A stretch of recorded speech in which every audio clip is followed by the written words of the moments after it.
Hotep Senu Henas. Hotep Senu Henasenut. E.T. Ren E. Shakandugu Kemet. I hope you're doing well. Let me check the sound.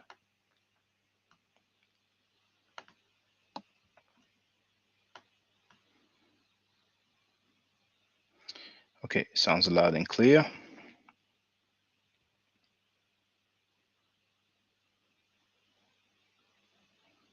Beautiful. I don't know what happened. I just tried to live stream earlier, but for strange reason on YouTube, it will say waiting for the host or my forever. My name, by the way, for those who don't know, is Shakandugu Kemet, but it's okay. Most people call me by the name of my channel.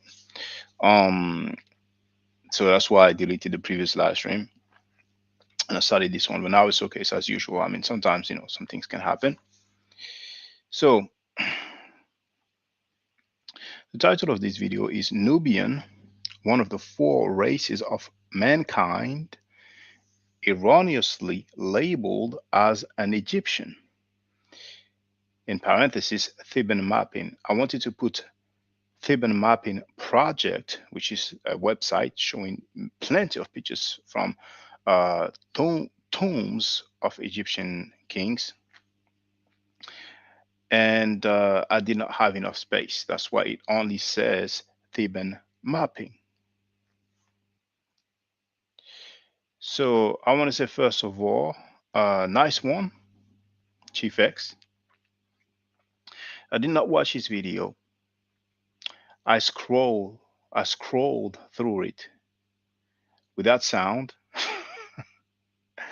Out of curiosity, I like to see what people show. And to my surprise, as I was scrolling and I saw the Theban mapping projects, I'm like, oh, that's interesting. And then I saw that he pulled that picture saying what we have in the title of this video. So I thought to myself, well, that's interesting. I'm going to check and make sure that it is definitely on the Theban mapping project. And then I would just address it. All right. But other than that, I don't know what he said. Like I said, I've just scrolled through it without sound, you know. But it was interesting of him to go through this tool, that I've shared with him. Maybe he knew it before, but I left a comment on his channel. And for the record, what I'm talking about comment, um, I'm going to show something. Which video was it though? Which video was it? I have to use the. And for the record, I was planning not to do live streams for a while. I was planning to do pre-recorded videos, but if I do pre-recorded videos, you will not have the links that basically you will not have the chat. So let me see which video it was where he left.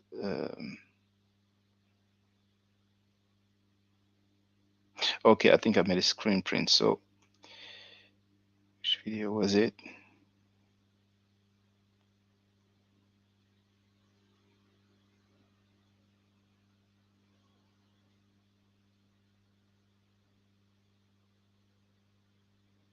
Fine.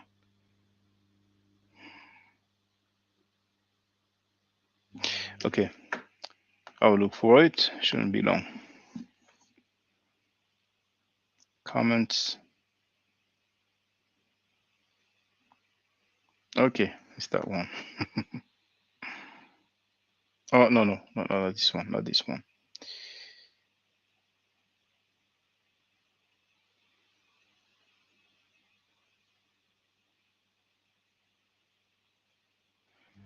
Oh my goodness.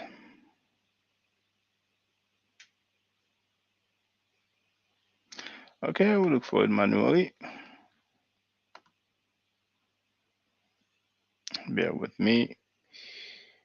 Now,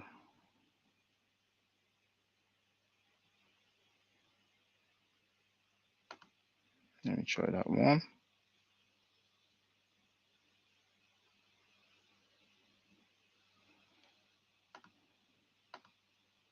It's not that one. Then maybe this one. There it is. So those who wish to see the video where that comment appears, that one.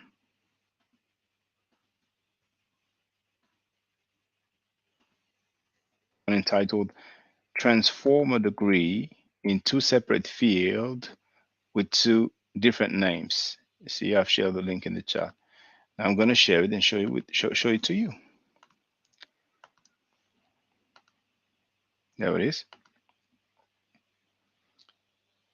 Uploaded September 5th. Now if we go down, we have Jafar who wrote, Shaka, Chief X is debunking your claims that the Egyptians are black.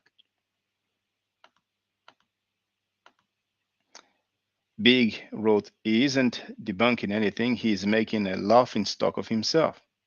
And here comes Chief X. You see, that was 1 day ago. And he wrote, it's okay to leave a comment on my videos and like button it. Jeez, you clearly see it's true. So our brother Chief X went on one of my videos to tell people that it's okay to go on his video, to leave a comment and to like his video. All right. So that was just for the record. And then what I wrote is, Jafar, he is cloud chasing. I invited him to dialogue, but he's just looking for subscribers and likes. Just look at the comments he left right there. He wrote that it's okay, blah, blah, blah. Okay. Since when people go on someone else's video talking about people liking another video and commenting on it? Besides,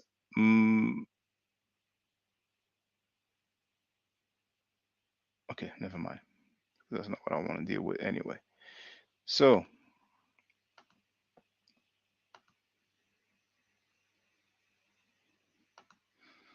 all right, L is asking, so you say people are saying the Egyptians were not black? Well,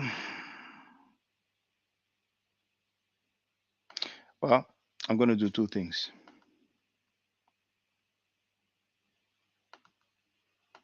I'm going to do two things to answer that question. No, I'm not saying that. Okay.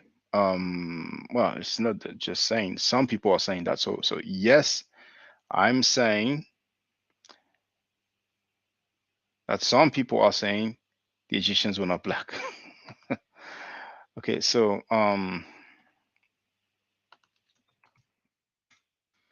Amenophis the third, Louvre. All right. Boom. So I'm sharing the link in the chat.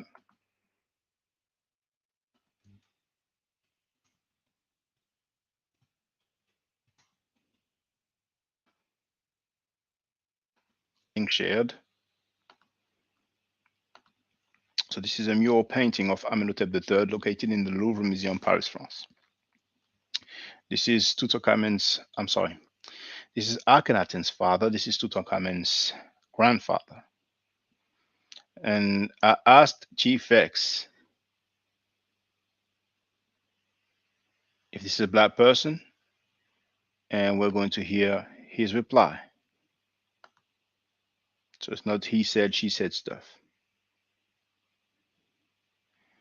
Now, I think it's that video.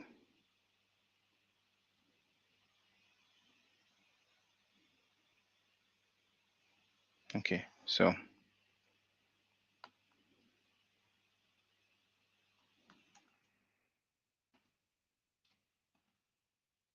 now, all right, L wrote, that's absolutely absurd. That's a conscious community.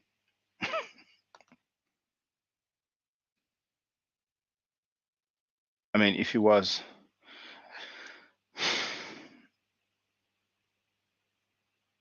the conscious community, in a nutshell. I don't believe in old Egyptian gods. I don't believe in that stuff. I wasn't even taught that bullshit, right? I'm the one who bangs against the Cometics. I bang against them and they can't get through me. So bang against Kemetic people. They claim that Allah is what? Allah, and this is where I would disagree with Brother Shaka, is actually in the Egyptian text. Allah is in the Egyptian text.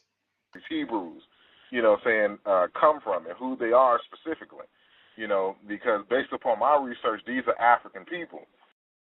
These Hebrews. Hebrews are African people, and then the same guy who said that he bangs on Kemetic people, he organized something that is known as Kemet on Trial. And who did he get? This so-called former linguist, that says that Hebrews are African people, and what about the Hebrew This is language? how we know that the Hebrews. First of all, you got to understand that Hebrew is an African language. Hebrew is an African language, Then and when you do a linguistic analysis, you understand that the Hebrew language is cognate with the Yoruba language. the Hebrew language is cognate with the Yoruba language. And now we're going to end with this. What about the English word fly? Where does it come from? Fly in English is the same word, except we don't have the prefix sound in there in the word fly. Mm-hmm. And so the word, the phoneme R is now L in English, and the P sound is F, in English. It's just simply the word. It's a very old word.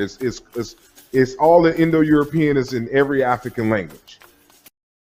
The English word fly derives from the Meduneter keper or keper, as some others will pronounce it. And the bonus, Heru, is Greek. Yeah.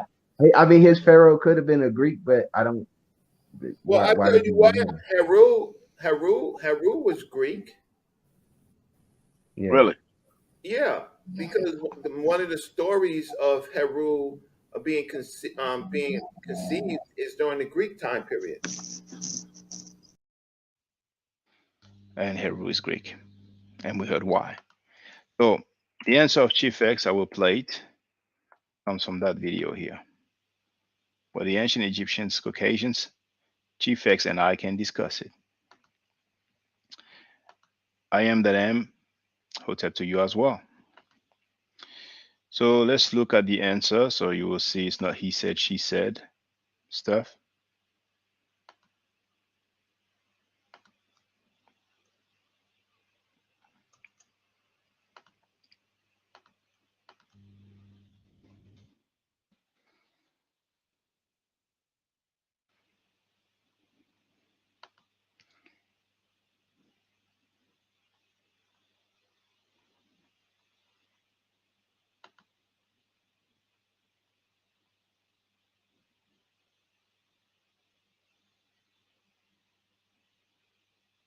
Hold on.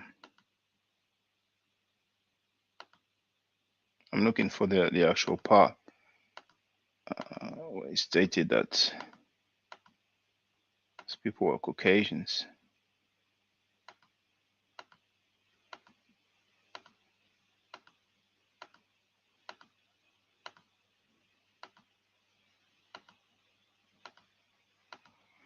Oh, I thought it was on that video.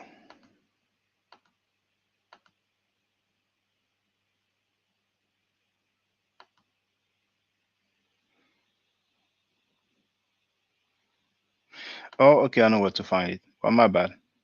It's I'm gonna delete my latest comment because it's not the right video. So let me go on the chat.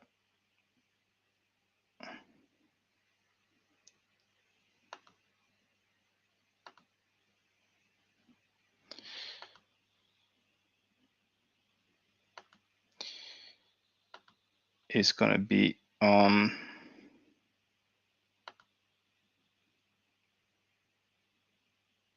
on that one.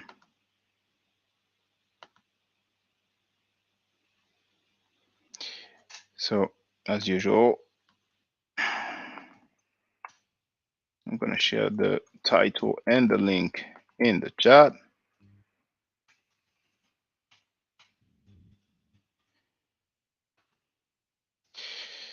Thanks to the fight doctor.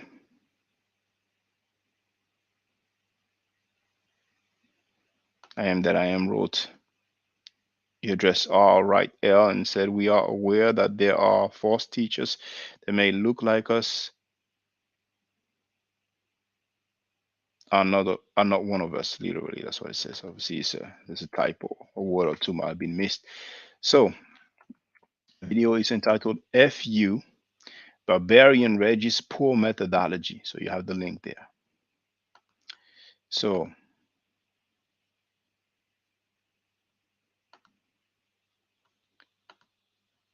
you're going to hear it from the horse's mouth.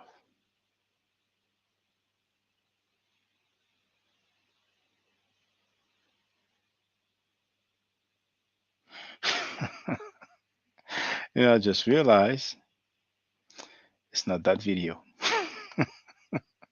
It's the one about melanin dosage.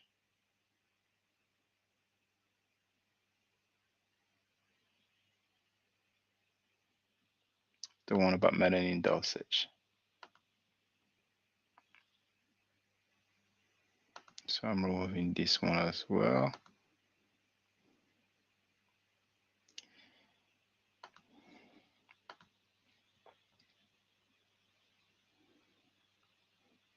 Video.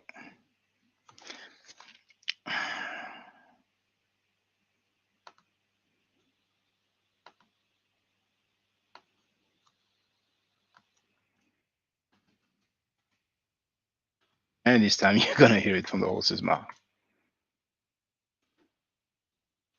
In England they say third time lucky. I don't know if they use that expression in America.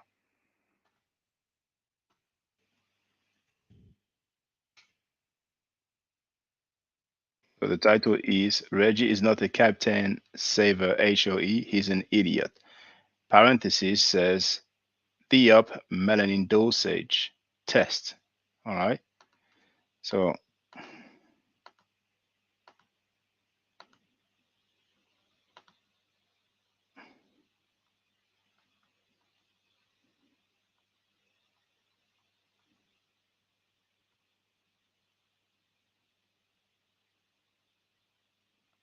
let's listen up. Then space and then 3-letter I's. All right, Yes, sir. I was waiting to ask. See Chief X. You there, Shaka? Yeah, I was waiting to ask to speak. Can I speak, Smash? Yeah, it's all good. Go right ahead. All right. You have to have some organization nowadays. Now, Chief X, you still there, brother? Yes, sir. I wanted to ask you, have you ever seen that profile picture of mine with Amenhotep III? I can't recall. Now, if you don't mind, you just have a little bit of time. Okay, can you go on Google? I'll pull it up. Yeah, thank you, Smash. And you just need to type in Amenofis, and then you can put the three.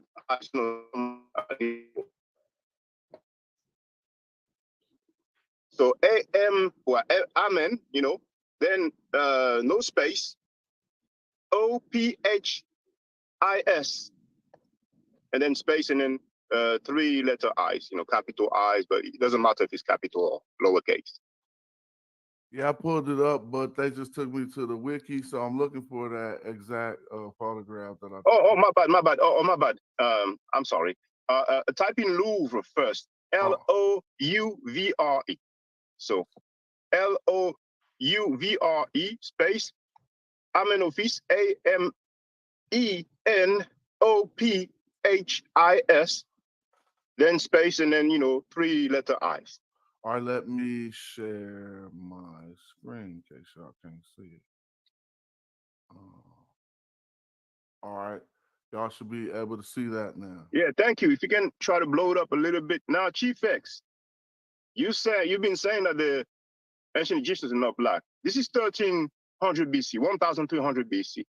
So would you say there's not a black person there? Hold on 1 second. Okay. So I just want to know. So you have been watching my videos or no? Not the recent ones, no. Okay. You watched Black Egypt Debunked? No, I haven't. Okay. You need to subscribe, bro, and catch up.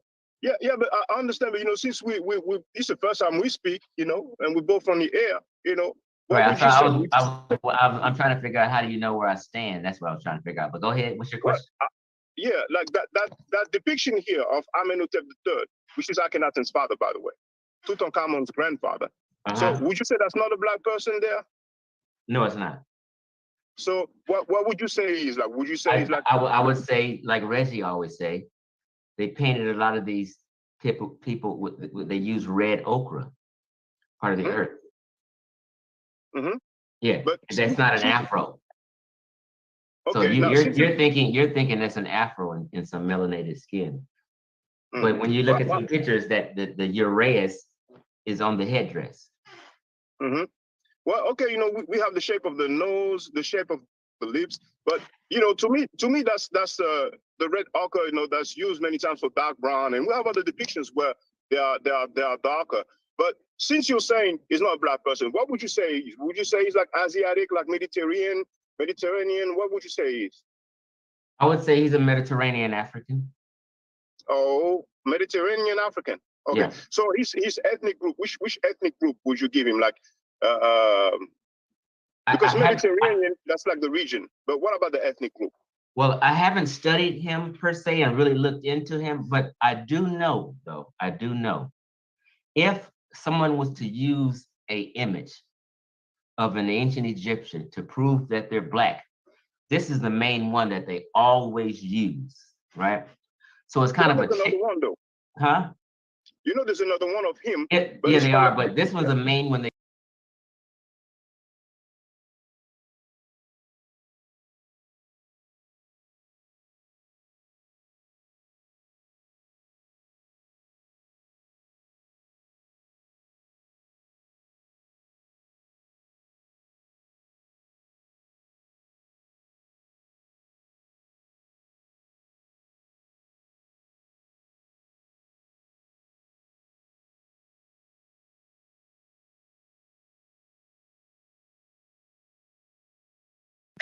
Cats, dogs, everybody.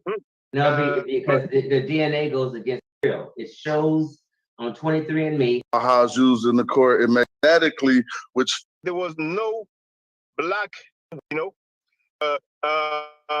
first dynasty. Culturally, I agree with the cultural thing. And so in summary, Chief X, you're maintaining that when we talk about ancient Egypt, between the first dynasty, circa 3000 BC, until let's say what dynasty? The first dynasty, 3000 BC, all the way until the Assyrians took over, 600 BC. Do you maintain that there was no black African ancient Egyptians? The ancient Egyptians are Caucasians. That's my stance.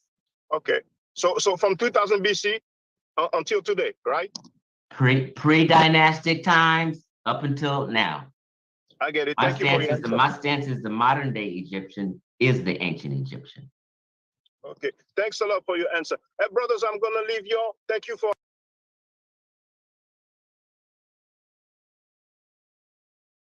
having today. NBC. Do you maintain that there was no black African ancient Egyptians? The ancient Egyptians are Caucasians. That's my stance.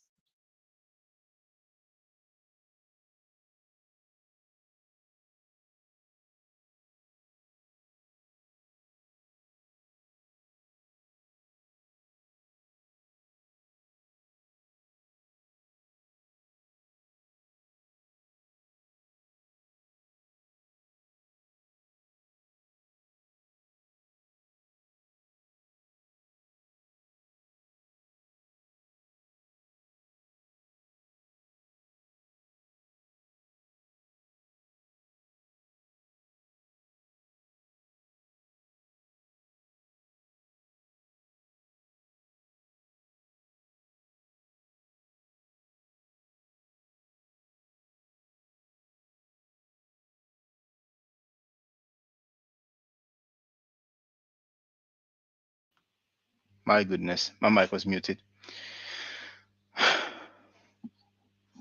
You heard him say that the ancient Egyptians are Caucasians. That that's his stance. Okay, so it's not an allegation. It's not a claim. It's not a rumor. It's a fact. That's what he said. All right. Now, the fact doctor wrote, "Dude is delusional." Wow. I think he has an agenda, and it's difficult to maintain that agenda with a body of evidence available. But it's all good. So let's get to the nitty gritty. The Theban Mapping project. Join that link here. This link leads you there.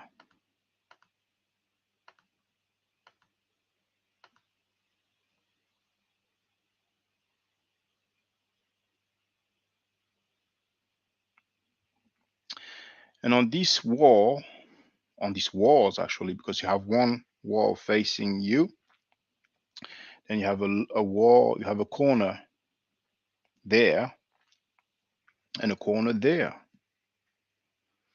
So here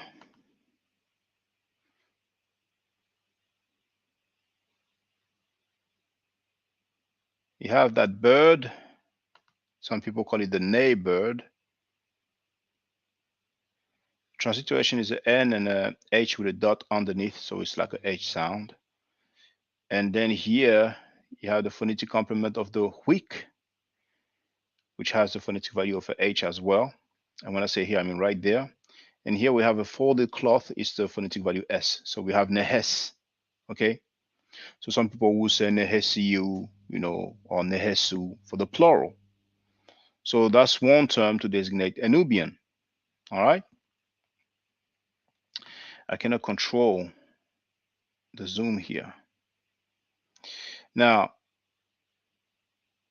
then you have some Asiatic Amu. And they conveniently did not show us that whole side with the glyphs. But Manuempim showed us the picture. So I'm going to share the link in the chat. Hello, Pharaohtist. How you doing? So in the chat, link shared. And this time, we're going to have a look on Manuempim's website.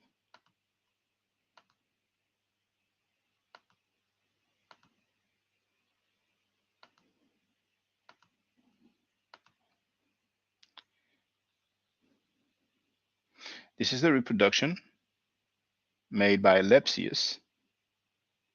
Okay, so you can see what I told you, the so-called Ney bird, the wick, the folded cloth, the quail chick, which stands for the sound U, and then we have the three strokes, the stroke, the plural strokes. So Nehesu.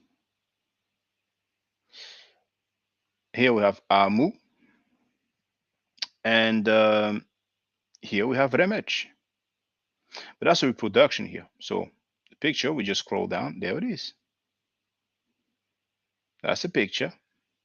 And here we have the mouth, which is the R sound, the chord, which is a ch sound. So that's the way to spell Remech. Then we have a seated person here. Okay. So that's the side that they don't show us, that we don't see. All right. And the Remech, as I have shown, was it yesterday? I've quoted from, well, I can show it now, so you don't have to go to another video. You don't have to go to another video. So for the record,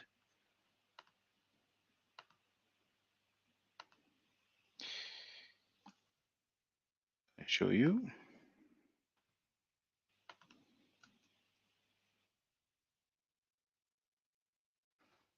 share that one.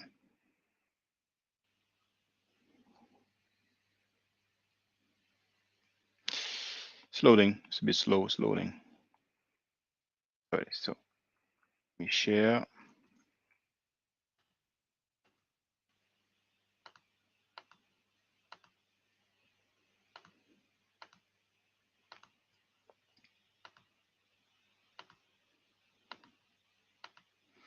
Okay, so Faulkner, Raymond O. Faulkner,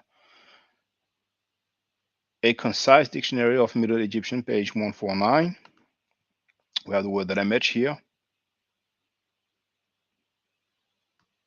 Now, some of you who know the uniliterals, the glyphs that stand for a single sound, might have noticed that the M does not appear on the glyph.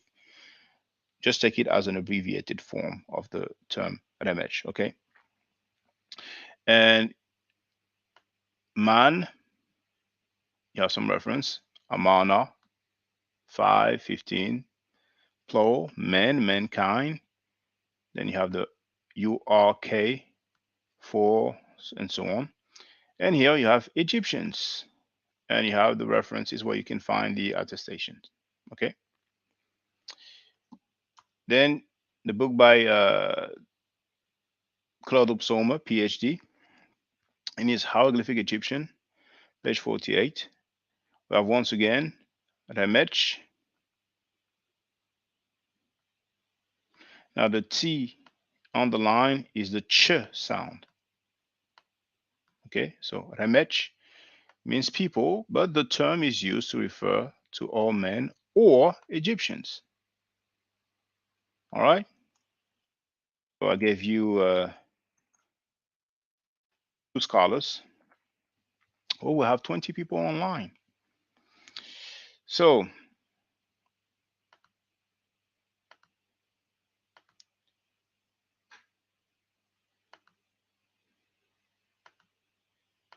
there it is. On the Theban Mapping project, you know what? I'll go in that order.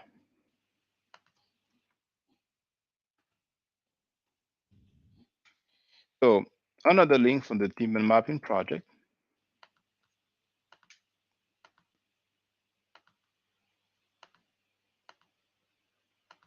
There it is. Now it's also the Book of Gates, but not from the same tomb. The one that Manu Empim has shown is from the tomb of Ramesses III. This one, as we can see, is from the tomb of Seti I. Okay. Now, of course, this is a reconstruction, and they tell us so here. All right. So on that reconstruction, or drawing, if you will,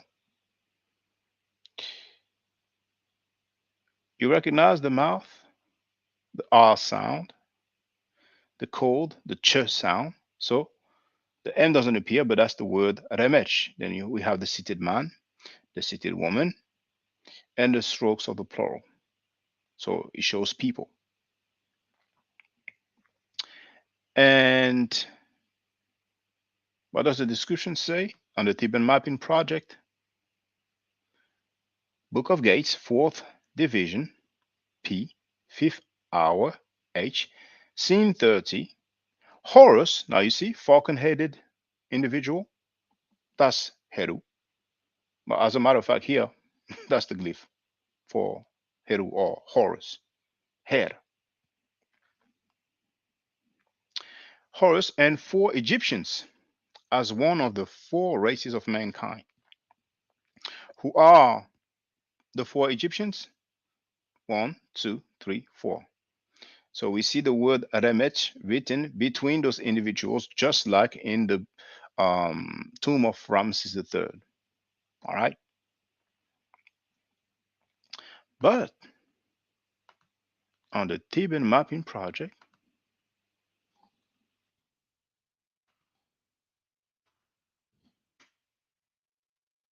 I have that new link here, and I will share it with you. And this is what I've used as a thumbnail for this video.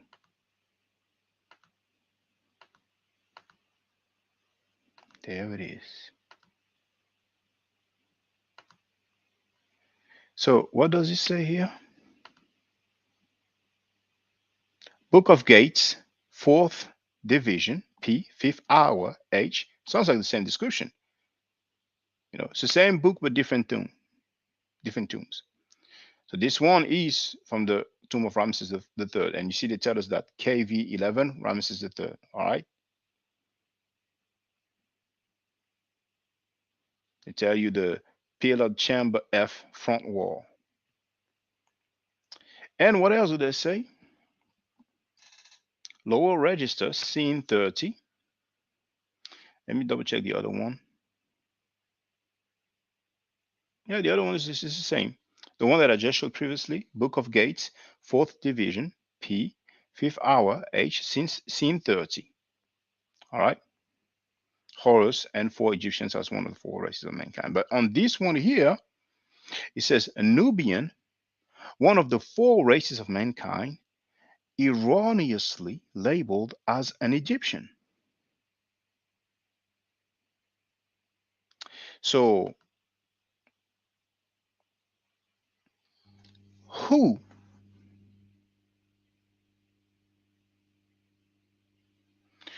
who wrote that? Who made that statement that it is erroneously labeled as an Egyptian? Because what we have here is a painting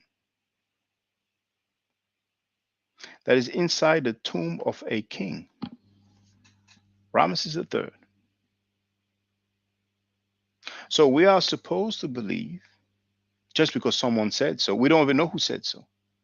So please, brothers and sisters, feel free to ask the Theban Mapping Project who stated that it is erroneously labeled.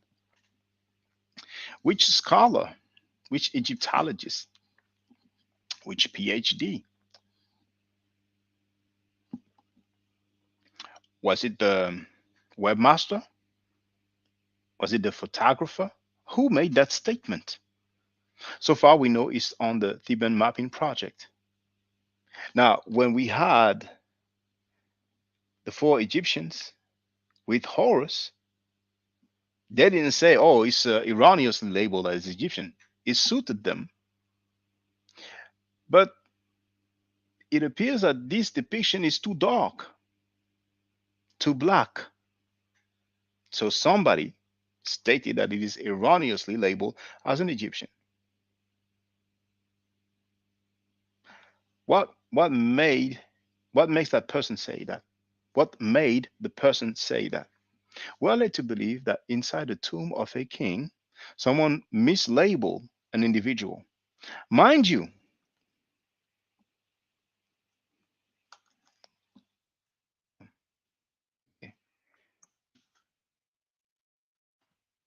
mind you, we are told that it's a Nubian,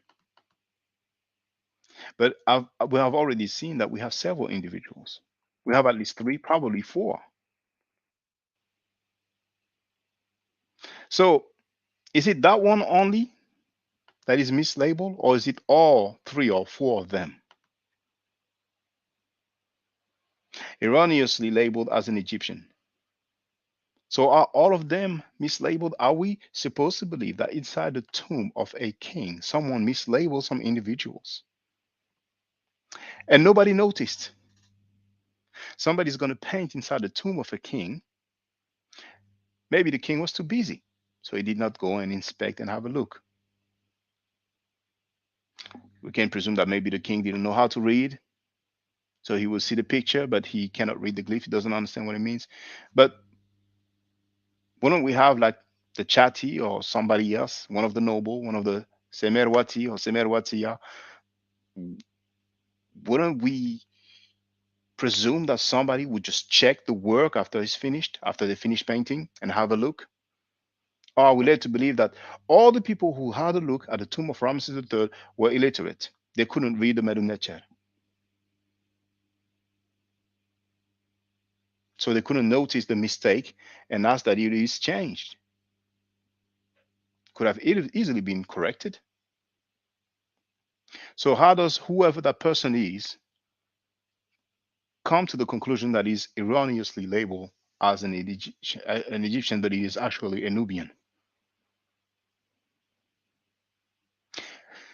The other depictions, they are labeled, or I mean, it says Egyptian. Now, how do we know that it is correct? Why is it that throughout all Egyptology, when the ancient Egyptians wrote something, we went by what was written, what was written, what the text says? Why is it that now we have a text with the word Remech, which stands for Egyptian, but this time all of a sudden it's wrong? So when we talk about Amenhotep III, when you talk about Ramesses II, how come nobody says, well, that's the name of Ramesses II, but it's erroneously labeled as Ramesses II? It's somebody else actually. Why is it that just there? Oh, I've received the Cash App Fairity, so I'm going to get this MetaNature classes starting. I'm very glad, very happy. I'm looking forward to teach you the MetaNature. Please send me an email with your availability. Tell me the time slot that would suit you, and we come to an agreement about some time that suits both of us, and we're going to get these things cracking. I'm very happy. I'm very happy. Um. So where was I? Um. Oh, you're welcome, Ferretis. I'm thanking you.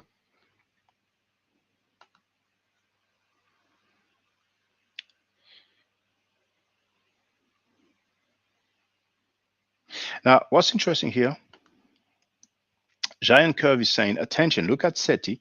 You will see that Ramses III has an error. Look at that SETI. You will see that Ramses III has an error. The glyph for Libyan and Asiatic are switched. They are supposed to be as they are in SETI the first. All right. Switched, you mean the direction in which they are facing? It is not common indeed, but it's still spelled the same. It's still spelled the same. So why would the error be only with the Nubian, but not with the Amu or the Asiatic, and not with the Egyptian? Or let's say, so the claim is not in the Egyptian, it's in Nubian. Why is the error not with the Nubian, Nehesi or Nehesu?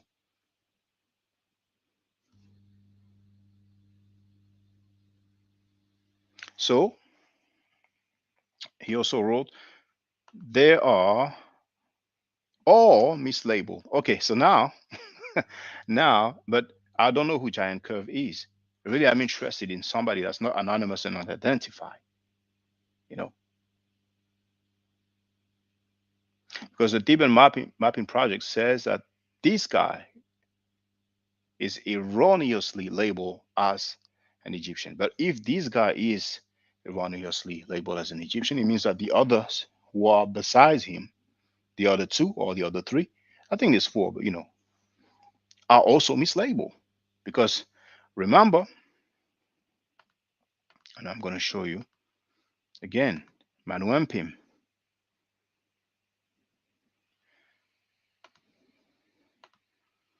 See the way it is? Well, we can see we have four. The glyphs are written between them. It's not like it's written here. The label or the word is between those individuals, just like it is the case with the other individuals, with the Amu and so on. Just like I've shown you also for the other tomb. Okay.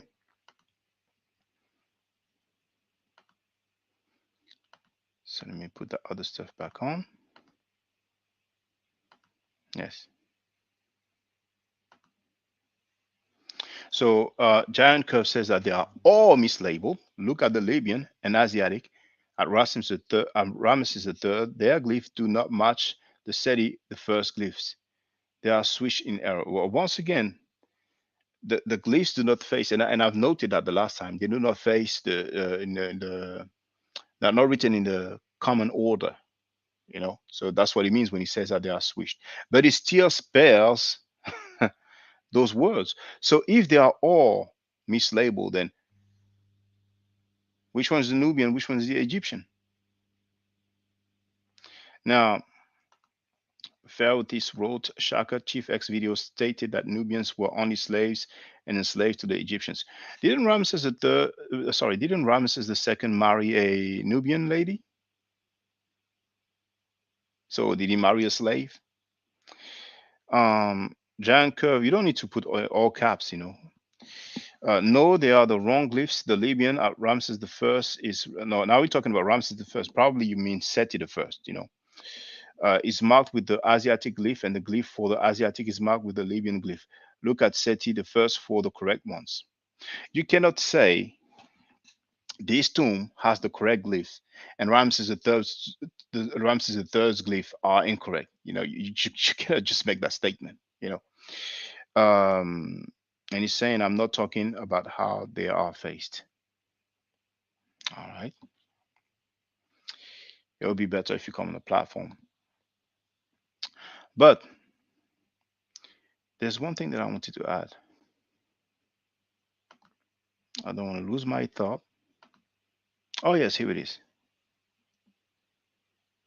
Now you notice it says fifth hour,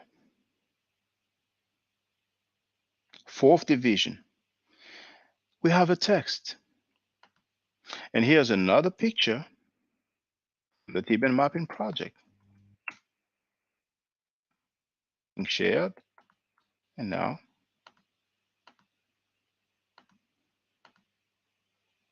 there it is. Now here they say Nubians in the fifth hour of the Book of Gates in the tomb of Ramses II. Now here you have the word remech, the R or the mouth, the chord, the ch sound, the seated man, the seated well, I was about to say the seated woman, but for a strange reason, it looks like a seated person with a beard, which typically is the garden reference A40, which is a determinative for a deity. And then we have the three strokes.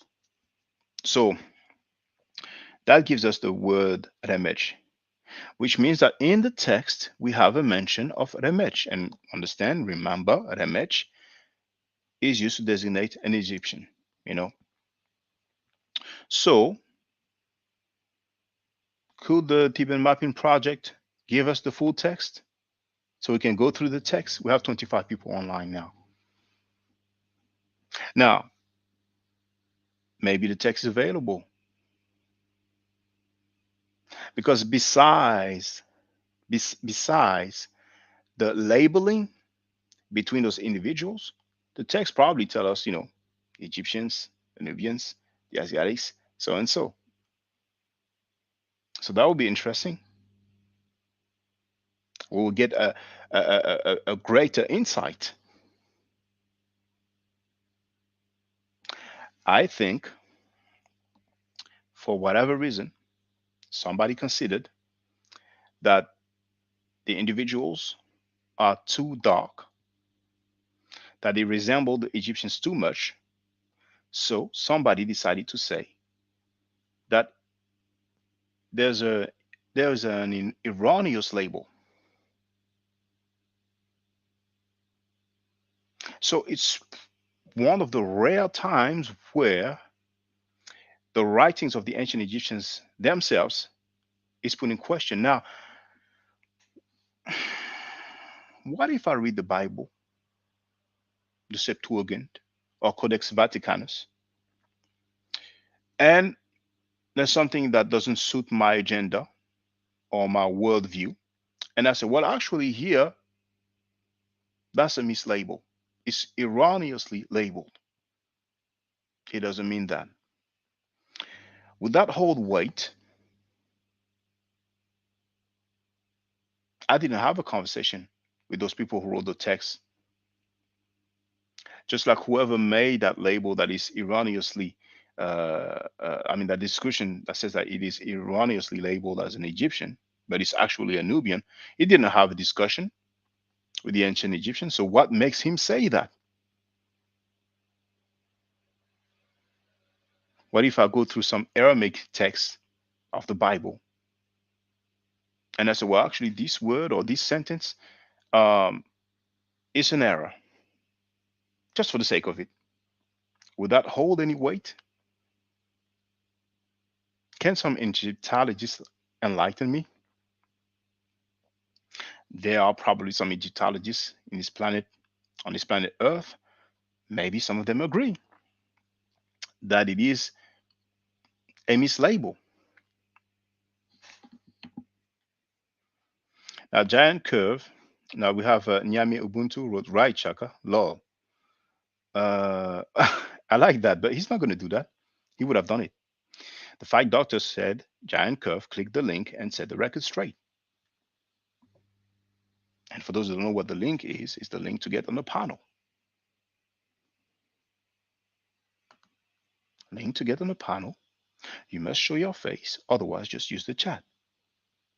But we have some people, they don't want to show their face. Just like some people don't want to show their degrees because they have several different identities. It is what it is. But you are welcome, giant curve. You are welcome to get on the panel, as long as you don't mind showing your face, as long as you don't have anything to hide that will prevent you from being on the panel, and we can have a talk. So, once again, um, what Chief X did was interesting, to go to the Theban Mapping project. I don't know if he scrolled to the picture himself or if somebody sent him the link to say, hey, look at this, but nevertheless, he presented that. Nice one. Now let's take it further. Who wrote that description? Was it the webmaster? Was it the secretary? Was it the butler? Or was it an Egyptologist? If it was an Egyptologist, which one was it? What's his name? And can he tell us why it is erroneously labeled? Can you tell us what makes him say that the ancient Egyptians made an error with their labeling? Inside the tomb of a king, and nobody noticed during all those years. Nobody noticed the error. That would be interesting. Don't you think, brothers and sisters? I think it would be very interesting. Do we have other cases of writings from the ancient Egyptians? Originals, primaries, primary records, primary artifacts. But somebody has said, oh, well, what I'm saying here, they made an error there.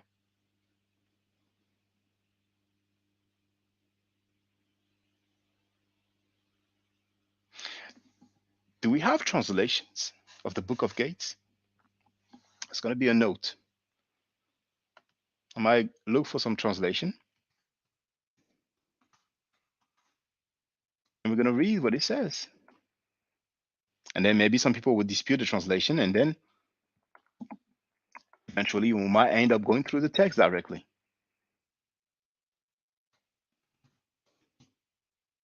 There are many books about text from ancient Egypt. So we might have a translation of the Book of Gates from the tomb of Ramesses III. So we will see the mentions of the Egyptians, of the Nubians, of the Asiatics. That would be interesting. Now, Giant Curve wrote, Matt, however, it doesn't suit your agenda. What is my agenda? My agenda, going to the text is an agenda. That's what you call an agenda. The text says Remech. Can you name me some Egyptologists who said that it's a mislabel? We don't know who said that. It's a description from the Theban Mapping project.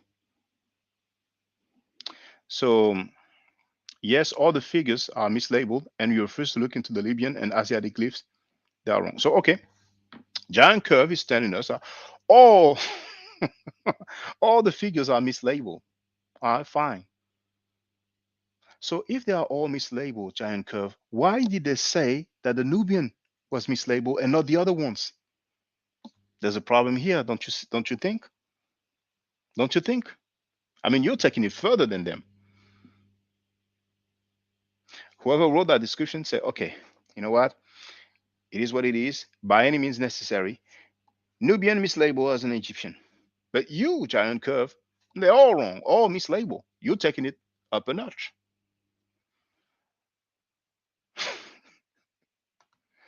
Webmaster. The same people who said that they said Nefertiti is white. Oh, but and you see, that's something very interesting as well.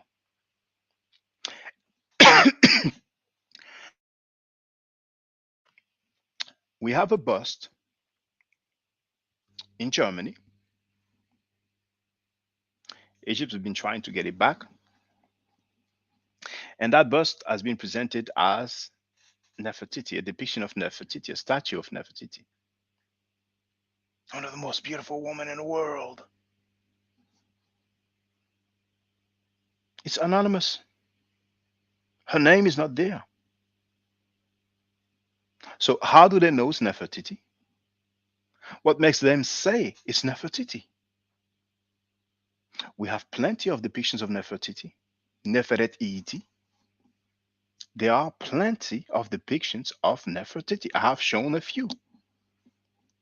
There's one in the Ashmolean Museum, Oxford, England. There are surely some in Egypt, in Cairo. Now,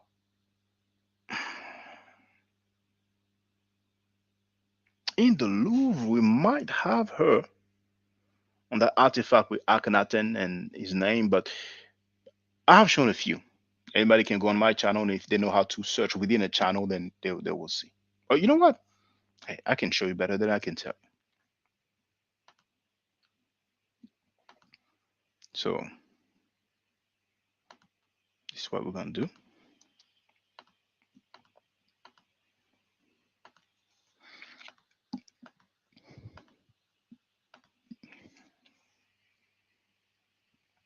Oh, you know what? Ask me, show me the glyph. That says Nefertiti. But here, I have an advert.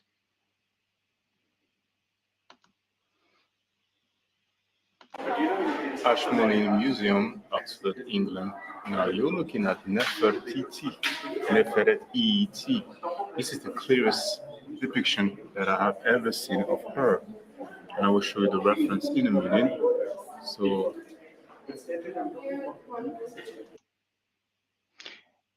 do you see the shape of the lips? And even the nose. Not the same as the statue that is anonymous in Germany. Now we have a cartouche. I think her name is written on it. I think I saw the Nefer glyph. I had to take my camcorder because with my mobile phone it would not have been able to zoom close enough. Look at the features. Now you can see on the side you had number 2, so we're going to read the reference. There is her daughter. Let me read the reference to you. So this is about the royal family. We go to number 2.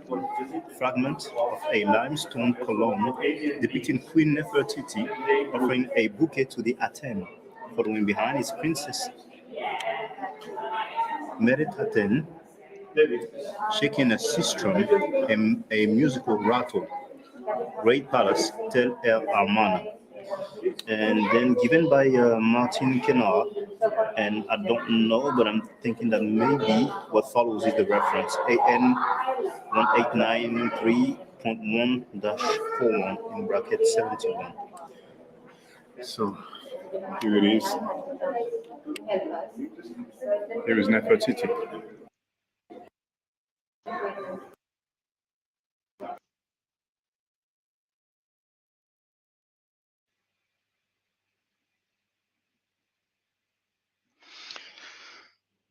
So we have the cartouche on the right. We have the reed leaf here. Then the loaf of bread. This is surely the ripple of water. So this one will be garden reference M17. This one will be garden reference X1, and the ripple of water will be garden reference N35. Now, really, it's supposed to be wavy, for lack of better words, but many times on artifacts, it will show as a straight line. Usually, when it's carved, you know. So that spells Iten, and we have the sun disk as a determinative, and Iten is what we call Aten in English. Here, that looks like Nefer glyphs to me. So we have like a 4 at the top. This looks like another Nefer glyph. And here looks like the the reed leaf, then the loaf of bread, and then the two diagonal strokes, which is transliterated with a Y but having the phonetic value E. So the reed leaf, so that's the E, just like E10. The T, the loaf of bread, the T, then the E, ET. Okay? So basically Nefertiti. I'm sorry, Neferet ET or Nefertiti. But some people can correct me. This is the Ashmolean Museum. I gave the reference. Now, I think I have some other depiction of Nefertiti. Yeah, there's another one here. Now, it's the same museum because that's what the title says. It says Princess. Oh, you know what? I almost forgot the most important. The one that we went through. Uploaded August 8, 2017, and it only has 2,551 views.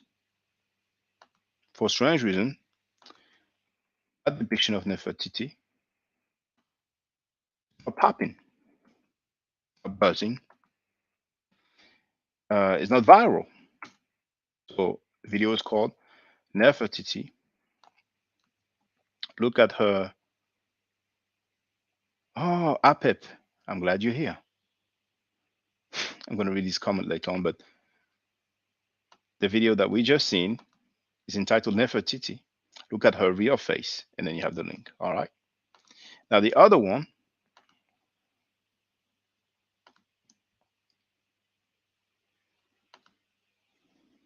Now underneath that one, you have another depiction of Nefertiti. So you heard it is just below the one we've just seen.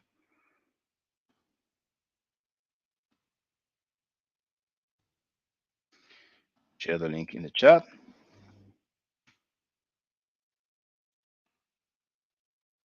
All right. And watch the video. It's less than 2 minutes. Here.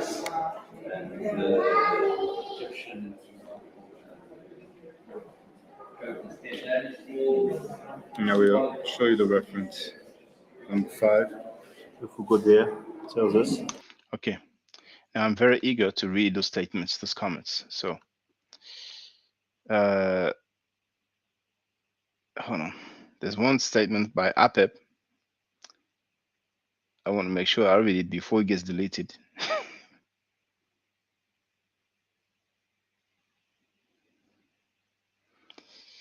Where was it? Oh, thank you. Apep wrote, all scholars and Egyptologists agree this was a mistake. Please source up. Please source up. Now, that statement is crazy to me.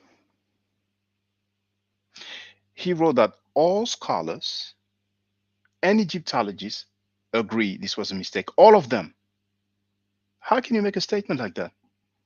Did you consult all the scholars in Egyptology and Egyptologists? Did they all address the tomb of Ramses III and the depiction of Remech, besides the one of the Amu and the Nehesiu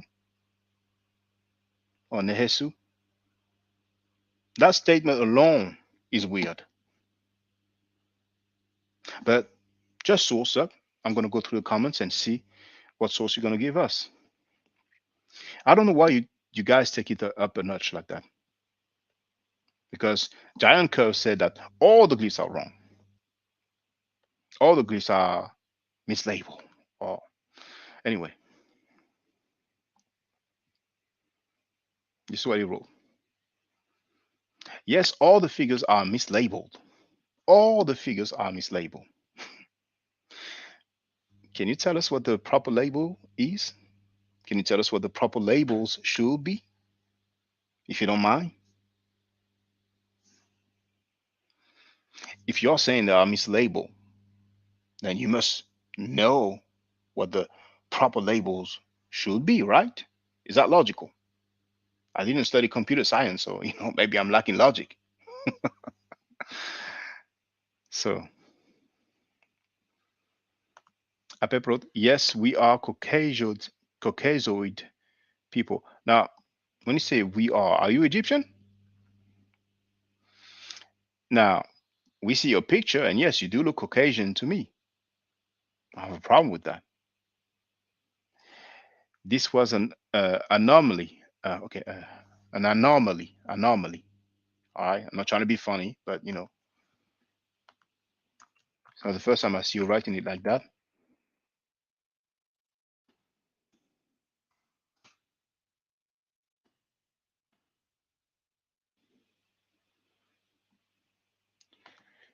You're just missing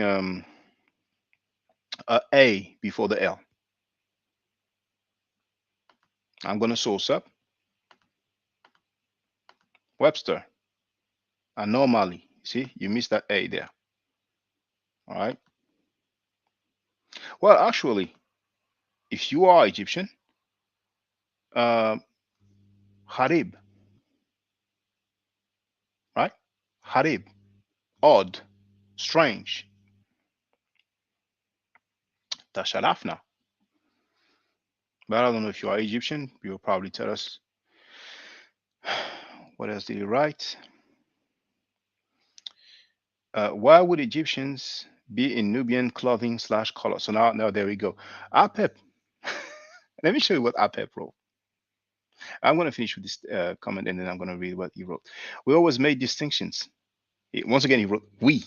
So find me any hieroglyphs where we ever depict ourselves in this manner. Now, he's changed his wording. I'm going to show you what he wrote.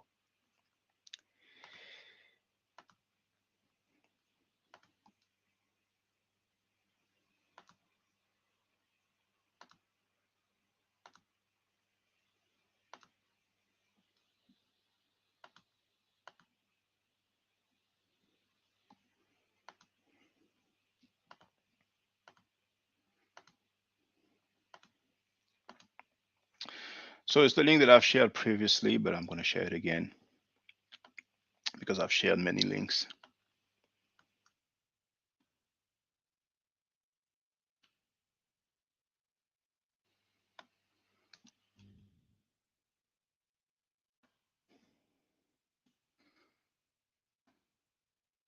So it is that link here where the ancient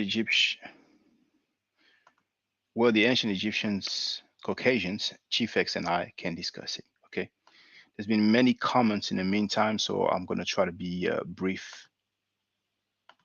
So here you have the comments, 25 comments so far.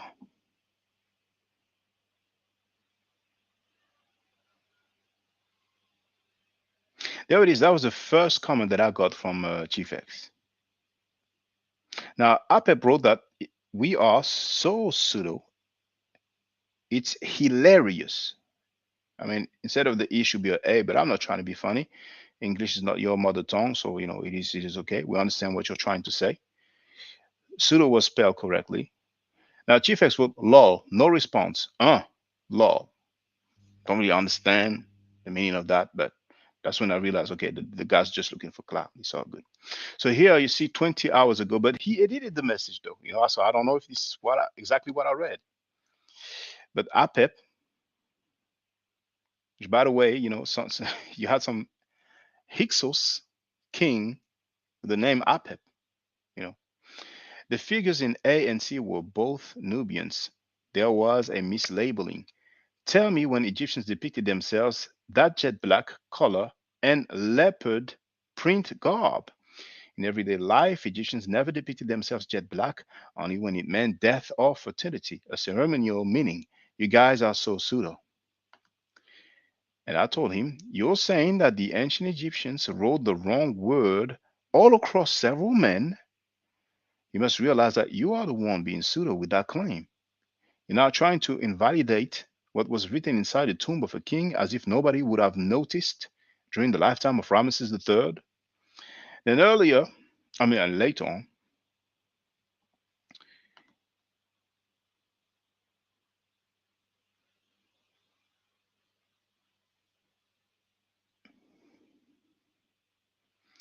Apep addressed me here and he wrote, Black Africans were tribal. They went by tribes. Nothing wrong with that. We can name over 3,000 black tribes of West/Sub/Central Africa. If Egypt was a black nation, they would have went by tribe names.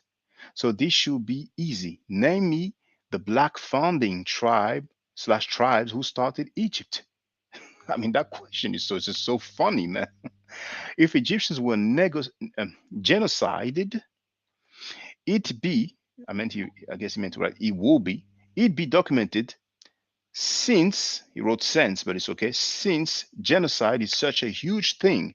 What dynasty was black Egyptians genocided and by what invader? Also, he wrote axo, but it's okay, we understand. A emptying out should be an emptying out, but I'm not trying to make fun. Would have been documented by Egyptians since it's such a big event. When was this mass exodus? Exodus of black Egyptians. What dynasty and by what invader force forced upon Egyptians? Finally, if Egyptians were just magically, genetically flipped, by what invader force and what dynasty did this take place? And then, forever, why don't you answer my question down this post? Because you can't? And I replied to him, because I don't do chat debates. You are welcome to get on the panel when I'm live streaming. I already gave an answer to your previous message. By the way, since you asked when did Egyptians depicted themselves with leopard garb, here's a picture from the Theban Mapping project.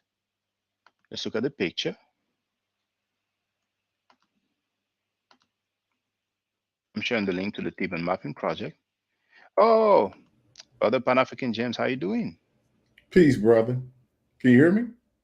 Loud and clear, Brother. Hotep to you. Feel free to speak. Can you hear me? Yes, can you hear me, brother? Yeah, I hear you. I can hear you. I just wanted to make sure. Peace, Yeah, what's going on, bro? Oh, I'm chilling, brother. You know, I'm always in the mix, right? Now, what you got to understand, brother Shaka, these are non-Africans like APEP now. So basically, what we have to do is acknowledge them as enemies of our information, right? So they're doing exactly what they're supposed to be doing. You know what I'm saying? Brother, I don't want to censor you, but maybe that's not the approach we should take, because then it would accuse us of basing our reasoning upon somebody's skin color. Yeah, but that's what they're doing. So what's Well, good for the goose is good for the gander. We can engage, because they will try to make it seem like, oh, just because I don't have a particular skin color, then they are rejecting my argument. I want to deal with the argument, You understand what I'm saying? Yeah, I hear you, but you're not going to win that argument without fighting fire with fire. Because that's what they're doing. That's exactly what they're doing. Yeah, I'm not that's trying their only interest in everything that you're seeing in that text with APEP and that other person. They're doing that only because of their non-African lineage. Like it's another guy named Berber or something. He's from Morocco. He's all over the place as well. But they're defending their lineage. I mean, so it is what it is. You're not going to be able to convince these people because of who they are from their ancestral line. I mean, you do what you're supposed to do, just like we're fighting for our cause. They're doing exactly what they're supposed to be doing, is all I'm saying. But I put in I've been doing a little research here lately. I put a couple of links in the chat.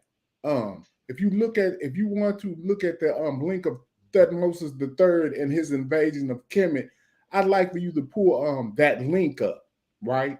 Because I want everybody to observe when they say, oh, he attacked the Nubians, and that's the first time that they had ever went into Nubia like that, and that's in the 18th dynasty, right? When Thutmose takes over, when he goes into what they're calling Kush or Nubia, he goes in the 18th dynasty. It took them 18 dynasties to even attack that civilization. Why? You see what I'm saying?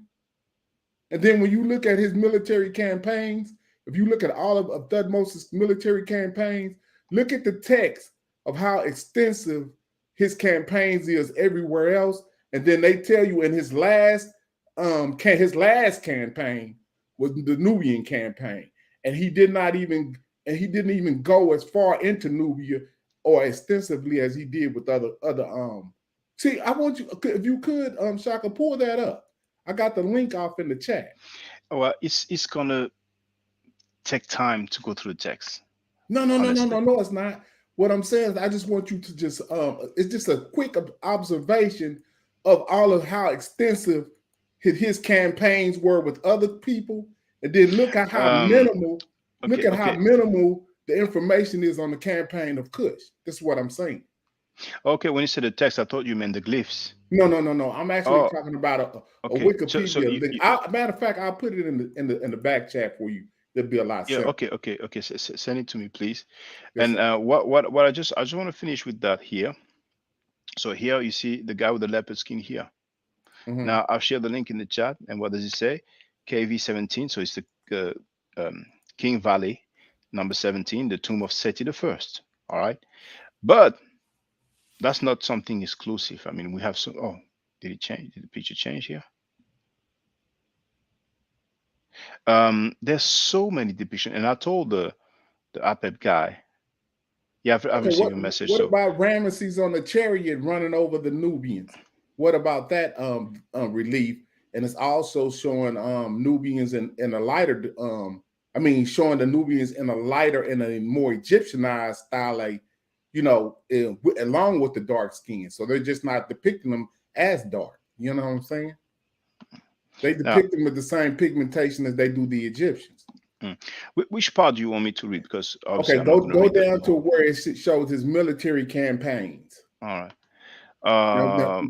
Okay, so you see how extensive those are?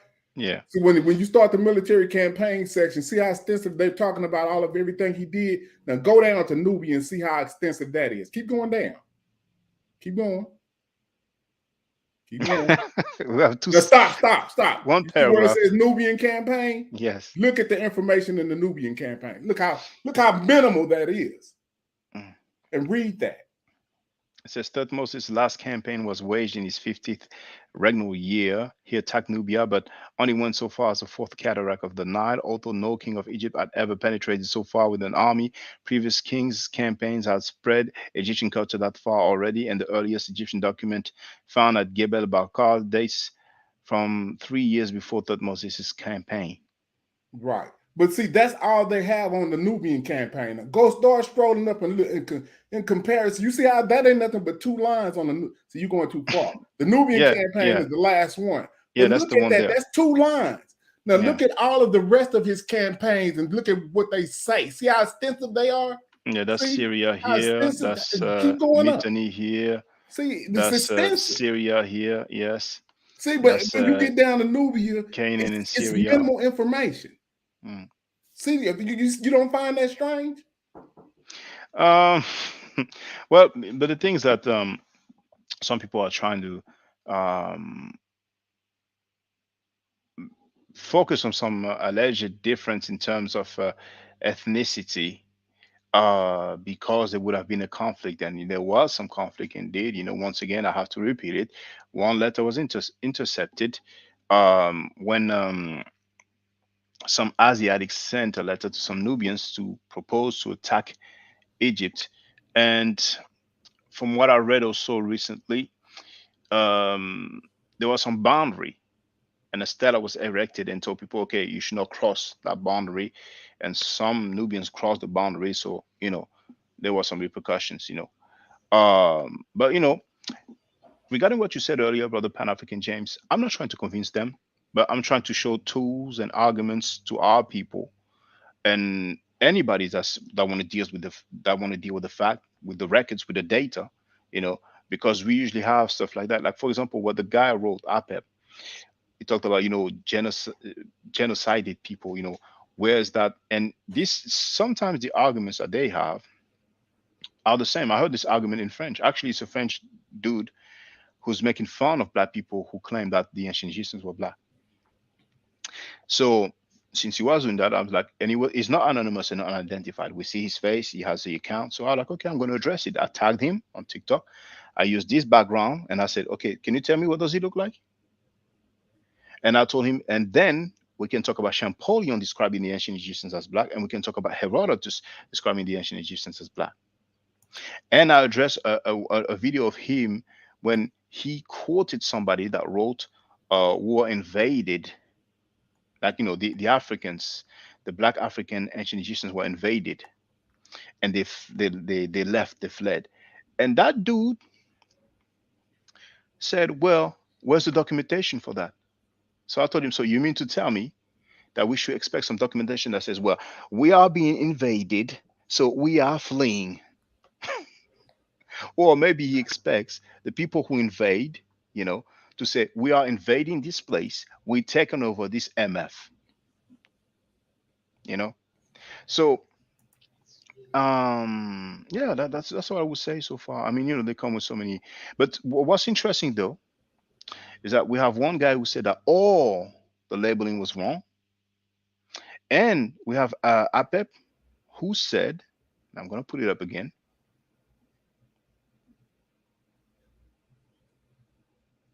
Okay, so he confirmed that he's Egyptian. All right. And where was it? He said he's born in America. Yeah, yeah. And but he's of Egyptian descent. Where is it? Some things you have to see to believe. There it is. All scholars and Egyptologists agree this was a mistake. And I'm going to go through the comments because I asked him to source up. You know, I don't know if you understand, brother Pan African James, how serious this statement is. Because he's talking about the tomb of Ramses III. The Theban Mapping project says that what is presented as Egyptian or Remech was mislabeled, and it's actually some Nubian. And Apep says that all scholars and Egyptologists agree this was a mistake. So I'm like, all right, let's deal with that. Present the information to us. You know what I'm saying? Are you still there, brother? Okay, maybe the brother's it's not there, but I don't hear you, brother James. I don't know if you're talking at that. But anyway, so let me continue with the comments. So yeah, the fight doctor was saying, you know, click the link and set the record straight, but you know, I don't think that will happen anytime soon. My bad, brother. I had to step away for a second. Oh, no problem, no problem, no problem at all. So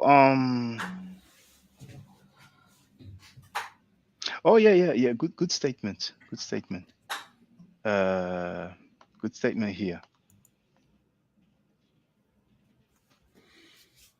See, what the problem is a lot of us don't want to reconstruct our own history. We take whatever they say and that's as the gospel. And that's what I see what's wrong with a lot of people here. Now, Apep, what is this to you? He's not going to answer the question. You know, I'm just asking just in case, you know. But let's just go through. What did you say about the Gospels, brother?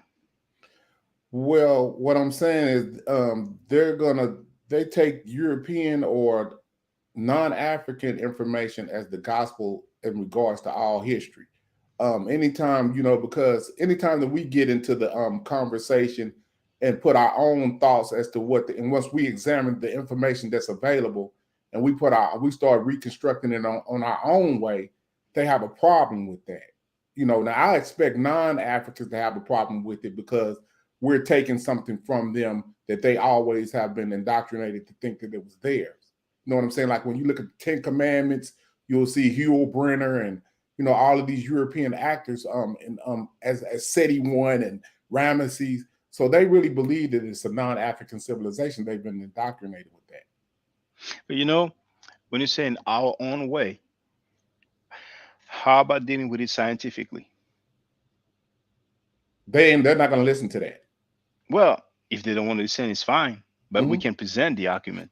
Yes, that's why I interjected that link. When you look at Tutmosis, he's the first king to even get that far south from a Nubian perspective, um, and it's saying that it was already Egyptianized before he got there. But see, you got to understand the context when they say Egyptianized.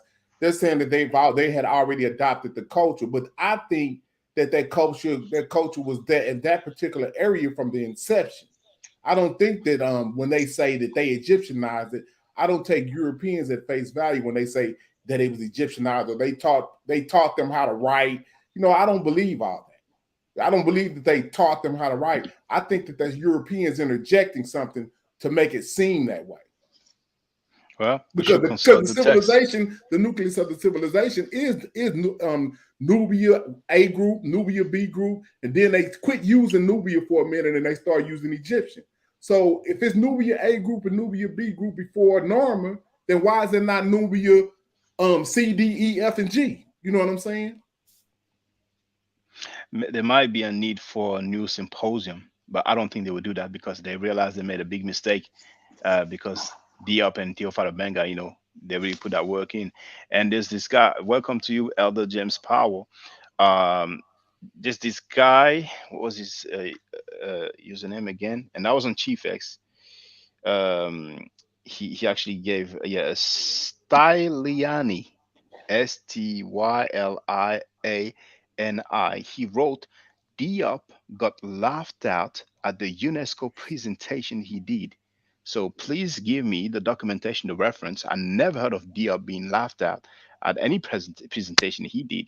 So some people come and make statements like that, and sometimes there's some I don't want to let slide. But we have the fight doctor. Please, um, I will need you to use a webcam. But Elder James Powell, feel free to speak, brother.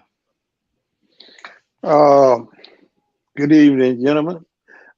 My Pan African. Peace, brother Uh, Jerry. I was just checking, checking the show out, and got a good one going, Shaka. I also see numbers going up. That's a good thing. But I think Pan African is on to something a little bit. He normally has some good thinking going on most of the time when these subjects come up.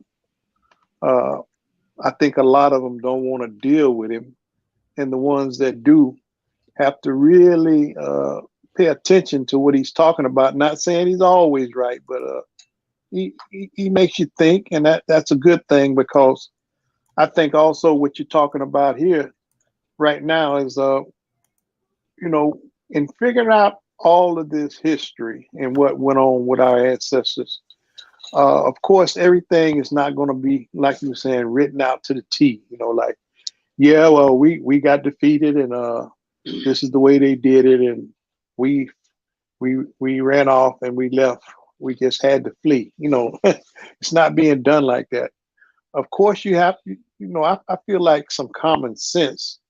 You know, uh, just being able to sit down, and I think that's what the Caucasian does in a lot of ways, especially in his plays, his movies, all of these really erratic and crazy movies that he can think of and make up and make money off of for us to look at and mess with a lot of our imagination and our children's imaginations. Some of them are really erratic and crazy, man. But that's just my point. I think we have to use some common sense in figuring out what went on with our people. Indeed, indeed. Well, Yeah. Job said, arm yourself with science or knowledge, and knowing the text, is a good start. But brothers, can you bear with me one moment so I can go through some comments because we have a fair bit. Now, the fight doctor, it says device is not connected. Maybe he's trying to connect because we usually have that message when somebody's trying to connect. But once again, please use a webcam so I can add you on the panel. Yeah, and he sent me a private message saying try to get my camera going. So yeah, take your time. Please, brothers, let me just go through a few comments because it's getting interesting here. We're dealing with arguments now. Apep wrote, Egypt was black, yet all 500 plus mummies measurement are Caucasoid craniums. And Caucasoid circular orbital soffits. Now I don't know what the soffit is. So 500 mummies from what time period? If it's the late period, that's the Greco-Romans. Personally, I'm not dealing with, a black man has a crane of that size, that shape, and a Caucasian man or a Native American man has a crane of that size, that shape. I personally don't deal with that. So just saying, we have 500 plus mummies. I mean, you can have 1,000 mummies, if they are from the late period or if they are from the Roman period. But does it have to do with what we're talking about? So um, he also wrote not to mention any surviving hair on 10 plus mummies. So now we went from 500 mummies with some cranium that would indicate that those people were Caucasians, but we don't even know what time period. It's like Australia. You look at the average Australian, is of European descent, Caucasian, Caucasoid, but the Aboriginals, they are not of the same stock. You see, so if you want to tell me, well, if you look at the Australians, what about the Aboriginals? We know when those people came to that place. It's the same with America. We had the Native Americans that were mislabeled Indians, and then people of many different European countries got there, and they took control of the place. So once again, he's talking about hair that are Caucasian straight. What time period? What mummy? What date? You understand what I'm saying? If somebody want to tell me, well, I took samples of hair from 10 Australian men buried in 1974, and they are Caucasian hair, so there was no such thing as an Aboriginal population. I don't think it will fly. The fight doctor, greetings. Feel free to speak, brother. Can you hear me, brother? Wow. All right. The sound is a bit strange. Um, can you try again? All Your right. Yeah, audio the is the, terrible. the audio is just But really the bad. camera is working fine. Yeah, the camera is working fine indeed. The sound is extreme. All right. There is a, what is it? Uh oh Yeah, make sure you oh plugged it in right, your headset and all that, because it yeah, sounds like maybe it may not be we plugged we've in lost right or something. we've lost James Powell. Now at the bottom of the screen you have a mute, then stop mic, then settings, and if you go to settings and then you have audio, maybe you might be able to change the setting, but there's something wrong with the connection with the audio, but we see you very clearly. What about now? So, How's my Oh audio? yeah, yeah, yeah. We can yeah, hear you. now it's lovely. Yes, feel free to speak, brother. Okay. Yeah. So so there's this guy in the chat who's going on about these Caucasian quote unquote ancient Egyptians. So he asked the question, name the tribes who started ancient Egypt. Well, my question to him is his question was name the black tribes who started ancient Egypt. My question to him is name the quote unquote Caucasian tribes who started ancient Egypt. And don't give me any modern terms. Natufian is a modern term, Iranian, whatever. These are modern terms, which meant nothing to the people who would have lived in pre-dynastic Egypt. All right, they used different terminology. There was no Iran in that day. There was no Iberia in that day. So there were no people who called themselves Iranians or Iberians. So my question to you is, if the people of ancient Egypt were Caucasian, as you claim, then what were their names? What did they call themselves? Right? You are Egyptian. These are your ancestors, supposedly. Then what did your ancestors call themselves? Because it damn sure was not Iranian, Natufian, Iberian. These are terms these are modern terms, which would have meant nothing in pre-dynastic Egypt. So, Mr. Apep, can you please answer that question? And that's a nice one because I don't really have that habit of using the same argument against my opponents, but it reminds me of the people who say, "Well, we are um, natives to America, the transatlantic slave trade didn't happen, or if it happened, it was much lower numbers that they give us. Well, show us the boats that brought the Africans to America. And some people have said, well, show us the boats that took the Europeans to America. So that's a nice one. Um, if you want to add on, brothers, feel free. Because just trying to go through his comments, because the guy might say, well, I've addressed it. He didn't talk about it, but Apep Yeah, Shock. says, yeah, go Yeah, ahead, Shock. brother. Go ahead. I Yeah. got a quick request from you. Now I put another link in the back check that I want you to check out. Right. Mm-hmm. It's a list of Egyptian inventions. Mm-hmm. And I was doing a contrast from the list of the Mesopotamian inventions. However, it was hard for me to even locate any Mesopotamian inventions. If you want me to, it would be incredible for you to check out this list. But what I wanted you to do, Shaka, is to click that second link that I shared. It says Egyptian inventions, and then what I wanted you to do was click on the picture with the boat with the guys with the afros on there, just like the picture you have in your background. I want you to click on that picture and ask them, are they Egyptians? Hmm. Well, some people will tell you that Amenhotep the third's picture or painting, mural painting in my background. Some people will say, okay, this doesn't show here that this is a crown. So Mm-hmm. But where is the link? Okay, Okay, which now one did I share? then when you So do the Egypt, which to one is it start, that you if you want? scroll down and look to the right, you'll see the boat with the Oh, Egyptian that one guy. there. Yeah, okay. Okay. Click on that one right there, Shaka. If you can you see that? That looks just like the picture in the back that they're calling what are they saying, that a helmet or something that the guy has? So isn't that the same hairstyle that's on the back, that picture in the back of you? I'm gonna mute out. Now that's a very interesting Isn't here. that the same hairstyle? Um, I don't know where it is from. Um, the description for the file is in German. Malader Grabkammer des Männer, the York Project 2002, and it says 10,000 Meisterwerker der Malerei DVD-ROM distributed by Direct Media Publishing GmbH. Whenever you see GmbH, that's from Germany. So I don't know where this painting is located, but on the boat, indeed, we have to wonder: would that be crowns on their head? There should be only one crown because there's only one king. So it's Maybe safe to it's presume that, helmets.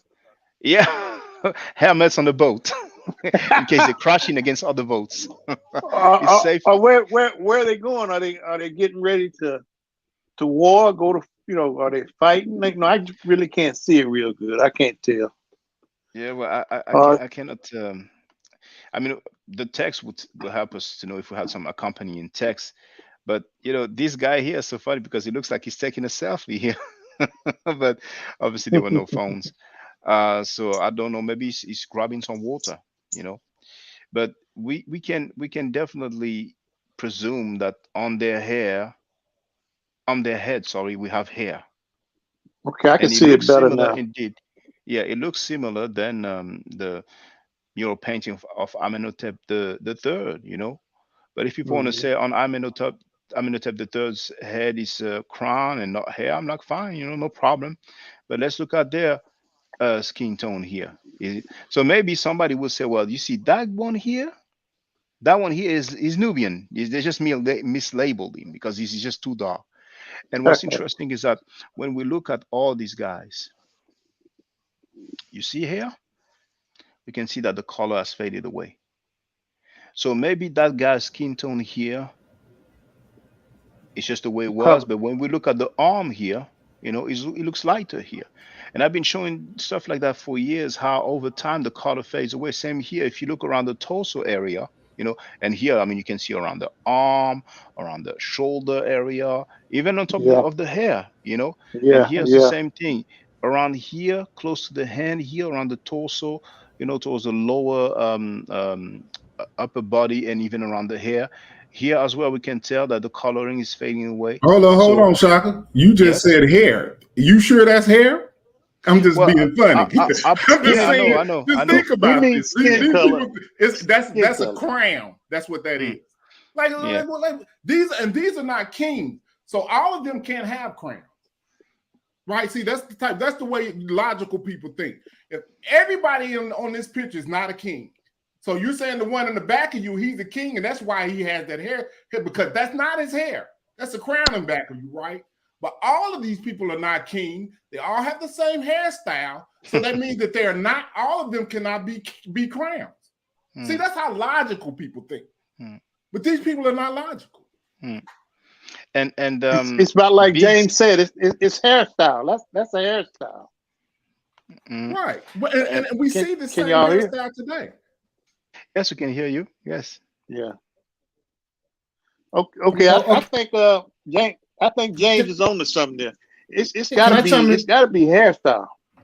Yeah, Go ahead, man. Can I chime in for a second? Yeah, so yes, feel free. This guy in the chat just made a comment which I think needs some attention. So he says the brown people aren't black. Wow. So somebody just said that logical people look at things logically, right?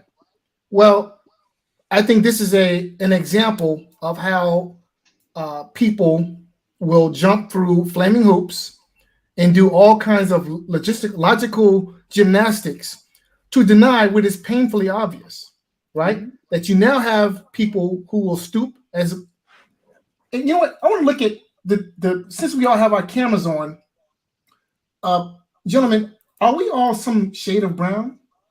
Of course.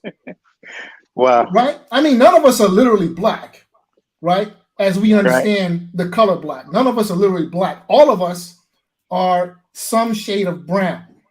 That's right. Yep. And you have this person, the quote unquote Egyptian, who claims that brown people aren't black. Well, I guess, gentlemen, we aren't black anymore. Hooray. I guess my credit score now has just increased by 100 points because I'm no longer black. Right. But hold on. I got even another contrasting thought. Now, if these people aren't black, when the Ptolemies took over and they started depicting themselves as pure Europeans and their mummies and stuff, why did they do that? If you can go show the artwork from the Ptolemies, they changed the color from this color to the white color, right? Am I tripping?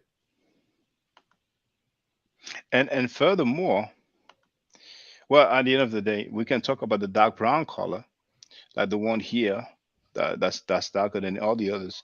But we see the contrast with the white clothing. But what I was trying to say is that here around the hair, probably there was some damage with the paint, something might have rubbed up against it. But probably they initially had that skin tone here. And over time it faded away. But I have many videos from museums where we can see statues with the colors, the coloring fading away, you know. Mm-hmm. But at some point, hold on, let me tell you the significance of this picture. The significance of this picture, see, this is an Egyptian invention. You see that little thing that they're steering the boat with in the back? They're the first ones to use that. The other end.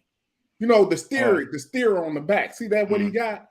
Mm-hmm. They're the first ones to create that. And if you look at all of the inventions of them, you'll see, and I was looking at this because they were saying that Egyptians wasn't seafaring people. But if you look at this boat can be on the sea, right? This is the oldest rendition of this. No one else is before them in using this particular thing to steer a boat, right? I don't know what you call that. It's a stern or something like that. But they were the first ones to use it, and that's the reason why they're showing this picture, to show the documentation of them being the first ones to use a stern or whatever you call that. See what One of them called a rudder. That's what it's called, brother. Thank you. Mm-hmm. You see what I'm saying? So if you went down that list, and then if I showed in contrast the list of the Mesopotamian, which we know Mesopotamian is the Greek interpretation of that territory, you will see the Mesopotamia creates little to nothing. in contrast to what Egypt has done. But how is that? Let me just say thank you to Rec Train, who made a $5 donation. I appreciate it. He wrote, every golden age in Kemet was when the Nubians took over Kemet. And if you want to support me, brothers and sisters, you have the super chat or super sticker. You just go to the chat and you choose the amount. I don't mind the minimum amount. I don't know if it's 99 cents or $1, but any amount, no matter how small as it is, it makes a difference and it helps. Now, but feel free to add on, brothers. But we're getting somewhere, because brother Pan African apparel and design was saying, what about the depictions from the Greco-Roman era? Why is it so different? Mhm. Then we could ask, why did Champollion himself describe, when he went to those tombs, describe the ancient Egyptians as black, as the same as Africans? Why did Herodotus describe the ancient Egyptians as black when he went around 400 BC, which is way after the indigenous Africans or the indigenous Egyptians were conquered by the Assyrians, because it happened around 600 BC. There's so many, conclusions that we can make, but it's interesting to have those views, these opposing views, and see how we can deal with it. Now, hold on. Feel free to add on. I just want to go through those comments. So, My Take your granddaughter time, acting up. Shaka. I'm gonna be on mute. Take your time, Shaka. We yeah, know what you do, man. We know yeah. what you're doing. Yeah, You I'm got just to saying do my your thing. I'm just letting Shaka know my granddaughter's crying right now, so I'm gonna mute out and what you I call it. understand. Yeah, but Okay. feel free to come back anytime, brother. Okay. So, Dang, how I mute? Contrarian Thinker said, get on APEP and put up your source. It's obviously that he doesn't want to get on the panel, but there's no obligation. We have 25 people watching, by the way.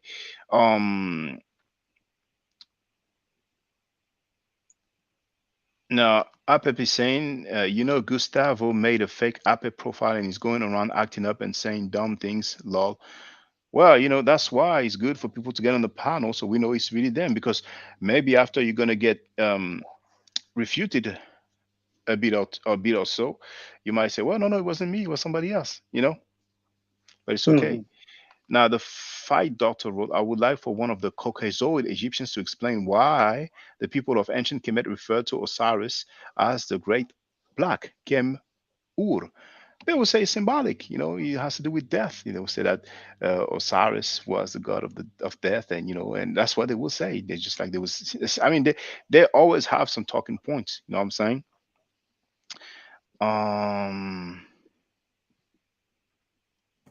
Yeah, they gotta. I gotta give them credit. They are ingenious for explaining away everything. They come up with you know what I'm saying? Okay, that's a helmet on his head, yeah, right? Like what the hell is going on? That look like hair. You know what I'm saying? But that's a helmet. Or when you see somebody black, that's only because they're dead. You see what I'm saying? This is what they do. Now, So listen. Apep, please, just one second. Apep, if you don't mind, is that hair that we see there on their head? Just in case you haven't seen it, is that hair, or is that crown, or is that hair? I think it's hair. I think it's hair. I think it's hair as well, but we're gonna hear it from Apep, because Apep, is so knowledgeable. He's gonna teach us. But yeah, go ahead, brother. You wanted to say something? Feel free. Yeah. So Apep is making a claim that what does he say, that there's never been any black indigenous tribe north of the Tropic of Cancer latitude of the Cancer latitudinal line. Explain this, okay? So I want to ask a question. Can we all agree that the people of South Africa are black? That's the first question. Second question is, can we all agree that the people who live in South Africa live further away from the equator than do the indigenous people of Egypt?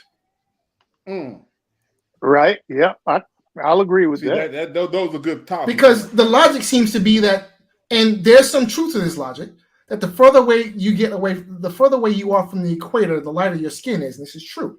This is true. But we all agree that the people of South Africa are further away from the equator than are the people of Egypt. and that the people, the indigenous people of South Africa, are indeed black. So I don't understand how is it that Egypt and its relationship, its relation to the equator and how close or far it is, how does that have anything to do with the blackness of the people there when clearly people who are further away from the equator are without question black? So how do we exclude the Egyptians from being black just because they are, a certain distance away from the equator? That doesn't make any sense. But once again, more flaming hoops, intellectual hoops, logistical hoops that the Caucasoid Egyptian crowd have to jump through in order to make their point, which is completely nonsensical. Right. See, black Egyptian, he just hit it right on the nail with the white crown. But that's going to go over their heads. You see what I'm saying? They ain't going to even address that the white crown was in play before the Egyptian state was even formed. You see what I'm saying? Oh, and see, I have more documentation that's just really just crushing. Like even the Jebel Barkal mound, where Tutmosis said that's where they came from. See what I'm saying? It's just like it's so much evidence that I don't really have time, but until I get someone like Shaka to come around, and I can bounce my ideas and my thoughts off of him, because I don't like talking to myself. But this is just pretty much an open and shut case. If we really were to do our due diligence and make our claim, without outside influence. I'll tell you what, James. You don't have to talk to yourself on this one. I've heard it said many times before on other platforms. Smash talks about it a lot, and if you can kind of break down the white crown and the definition and the meaning of all that to me, I think I could get it clear in my mind, because I'm just assuming now what the white crown is all about. Well, kind of break that down for me. Now, what I'm going to do is I'm going to refer to Shaka. I'm going to let Shaka, the meta reader, break that down. So I'm going to mute out and I'm going to let Shaka handle that. Go ahead, Shaka. Okay. Please, sir, Shaka.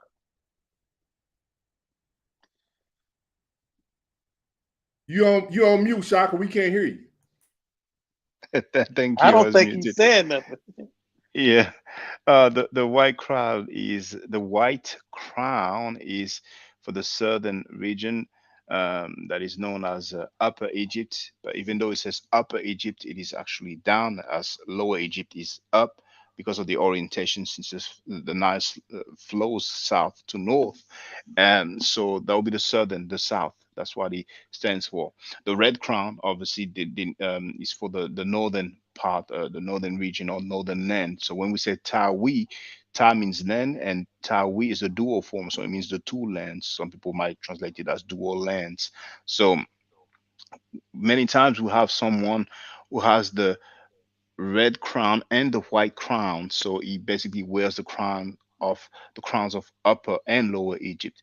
But the white crown, that's the southern region, the south, as we say today, as we see it today. So that's what it is. That's what the white crown is. Okay, that's a lot better now. I'll go back and go through the replay on this and let it kind of. Yeah. So basically, what he's saying, Elder, is that when you see the Norman's palette, right, it shows him with the white crown, and I believe on the other side it shows him with the red crown. Am I right, Shaka? Well, we can double check. I'm gonna have a quick look at the. Well, actually, I'm gonna share so we can all have a look together. But I think that on the other side he will wear the other crown as well. So Nama palette. Well, for whatever Wikipedia is worth. Now, yes, indeed. See, here we have the white crown on the left, and here we have the red crown. And here, that's his name, Nar Mer. So his name is written there. We don't say it's Narmer just for the sake of it. We have the name written. It's not like the Nefertiti bust, which is anonymous. And Okay. brothers, let's have, you see, Apep seemed to have answered the question about the tribes that started, the Caucasian tribes.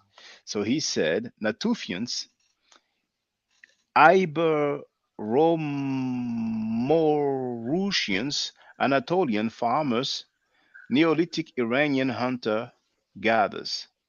Apep, can you please show us these names in Egypt, in ancient Egypt, in hieroglyphic? I'm just wondering. I'm not aware of Natufians in Medunecher or all these other. I mean, farmers. Is that Medunecher? Is that their name? Is that are they called Anatolian farmers? That's the way they pronounce it. You know what I'm saying? You Yeah, might need some help. You get might ready need to some hear help. crickets.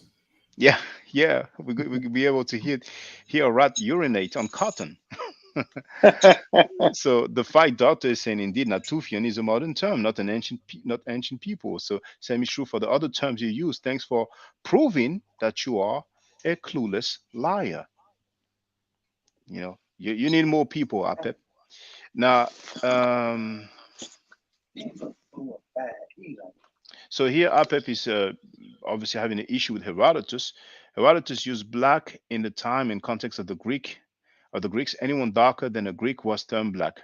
Greeks called actual blacks Aethiops. Okay, so all right, if you say so. If you say so. So And correct me if I'm wrong, but didn't Herodotus consider ancient Egypt to essentially be a Ethiopian colony? Didn't he say something um to that effect?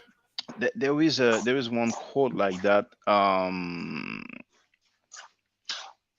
wondering where I might find it on the introduction to Kemet. Um, mm, Damn, it looks like somebody made a big donation here. Hold on. I see, I All see, right. I see 50 here. There's so many comments. Oh, this is big. He sent $50. Do that work, brother. The funny thing, brothers, I wasn't gonna do the live stream. I wanted to just do a pre-recorded video, but once again, because I cannot share the links in the chat, so I ended up doing the live stream. And that's the second donation. It's a large contribution. Thank you, Big Pimp. But like I tell a lot of people, if by any chance you feel like trying the Metanetra with that donation, you can have several lessons. So don't hesitate to let me know. I don't mind. But thank you for that contribution. I don't usually get big amounts like that, so I really appreciate it. Thank you. So now with the Herodotus, let's go to my video because somebody left some comments, and I mean it's usually like that. So I have a video about Herodotus. Um, there it is. Herodotus said the ancient Egyptians were black. And then in parentheses, I wrote, was he Afrocentric? So I'm just going to let it play because it's only 1 minute long, and then we'll go through the comments and go through the different terms used by Herodotus.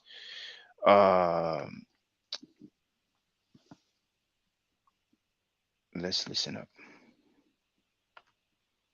Now I have to do this, especially for those who don't know. They keep repeating lies, so we have to keep saying the truth. The race of the ancient Egyptians. Now, Herodotus, nicknamed the father of history, he lived way after Kemet was finally invaded, which was around 600 BC. He was there 200 years later, more or less. And still at that time, he said, thirdly, it is certain that the natives of the country are black with the heat. And in saying that the dove was black, they indicate that the woman was Egyptian.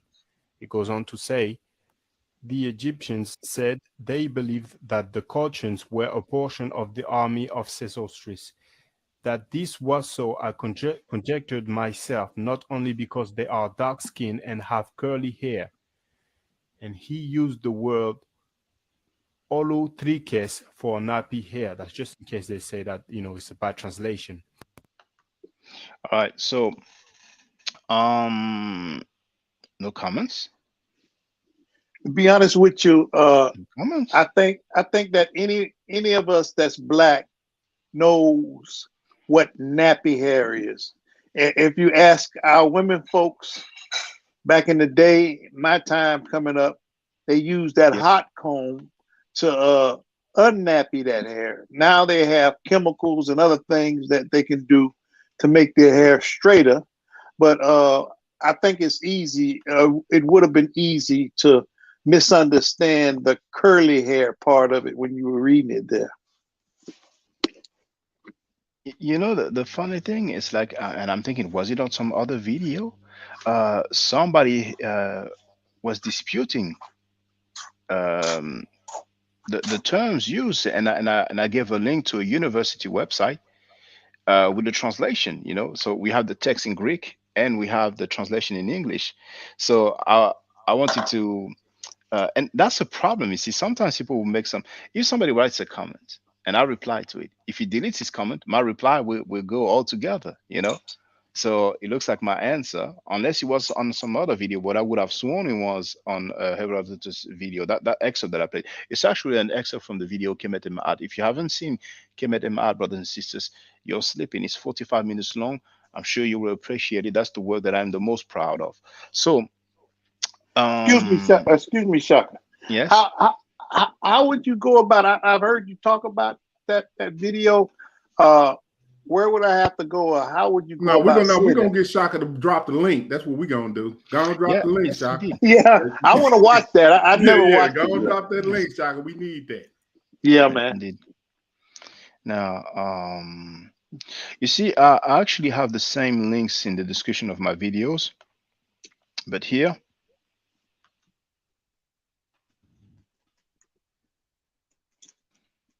there's many comments, and there's a lot more people than usual now. So here it is, Kemet Ma'at, and you have the link. So feel free, brothers and sisters. You know, um, well, I'm not really gonna take too much time to go through this university website because I'll have to look for the passage. Um, you know what? I'm tempted. I'm tempted because there's some talking points that we know have to get rid of. You know, Herodotus histories with Greek. And if I do book two with Greek, there it is. There it is. So I'm gonna share the link in the chat as usual. We're gonna get to the bottom of this. So Herodotus histories book 2. And which university is it hosted on?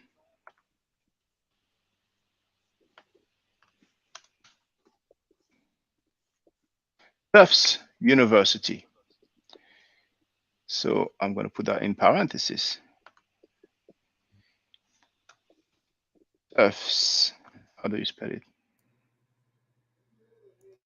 Tufts. Tufts University. University is supposed to be credible. I mean, everybody can look up this particular university. So Apep is saying you guys are always so scared to put up the mummies. You're also scared to get on the panel. You're focusing on mummies. I mean, he's going everywhere. You know, he's going everywhere. We're asking for tribes, and he's giving recent times. But it's all good. It's all good. Let me address this comment right here, right? I got to, right? Yeah, because see, feel free. What we gonna do is we're gonna not act like it's not some type of disingenuous going on with these mummies that they continue to display to us. Now, what they do with the prejudice of this thing is they continue to show us North Egyptian mummies. They fail and they refuse to show us the mummies from the source of the civilization. So what I want to know from APEP is, could you give us the location of all of these mummies that you continuously want us to display? That's probably more than likely going to be in favor of the argument of a non-African civilization that they keep displaying. And I also want to interject, see, because I always do my own thinking, right? And some people say I go a little too far, but they go too far to me. So what you want to do is you want to look at, like, he wants you to pull up the mummy of Queen T to show the European hair texture. Now we could explain away these things two different ways. We could say that they are the Ethiopian type Negroid with the different hair texture. Because when you look at the Ethiopians on that whole continent, they're the only ones that display that hair texture. And I dare anyone to look on that continent and show an African with the same hair texture as the Ethiopian. Now, what you also have to put into context is the Ethiopians are the buffer between the Arab civilization and the African civilization. So they are a mixture of African and Arab. That's what they are. If you're just looking at them, you can plainly see this. So when I say that the Egyptians was black, I'm talking about the Ethiopians that we see today. I'm not talking about the Arabs that come in later from Turkey, from the Turkish or the Persian invasion. I'm not talking about them.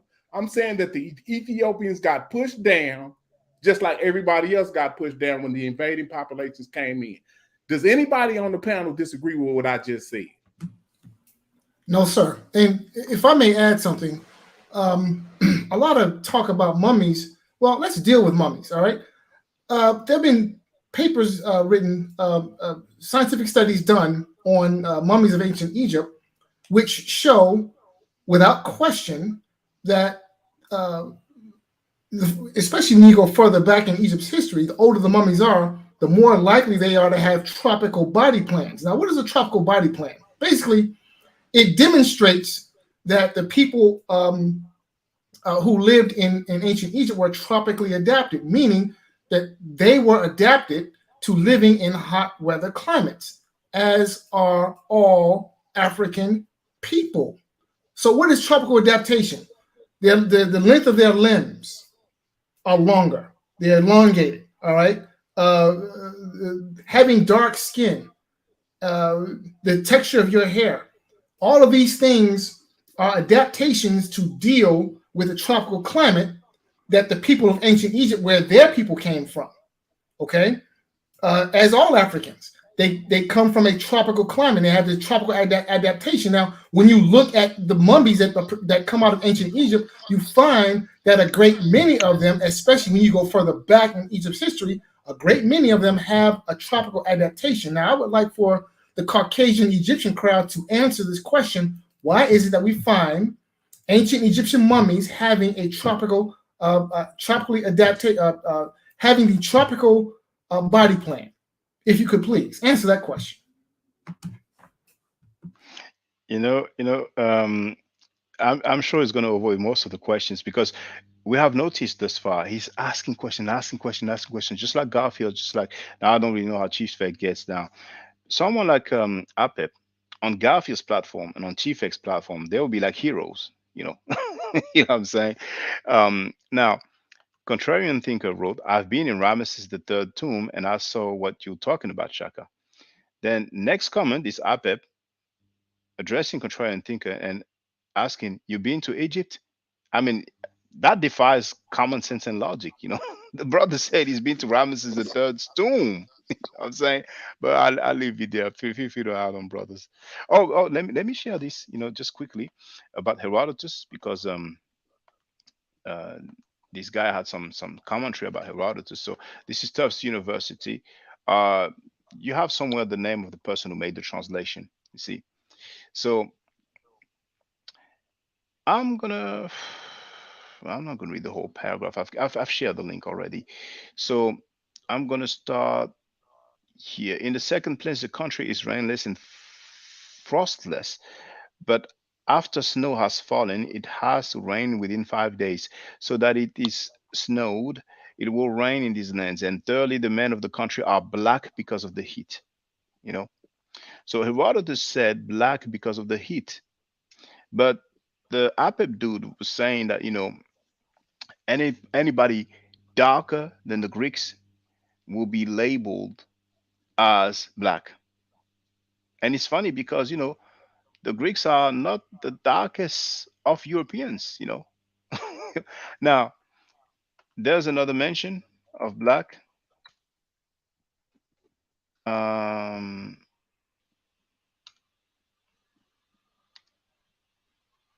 so here you see there is somebody that's talking about two black doves, and later on Herodotus said the tale that the dove was black signifies that the woman was Egyptian.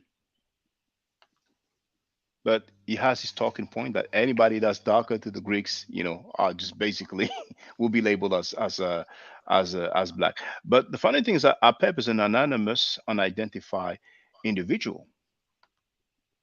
I would like to hear some scholars stating that, because sometimes some talking points are unique.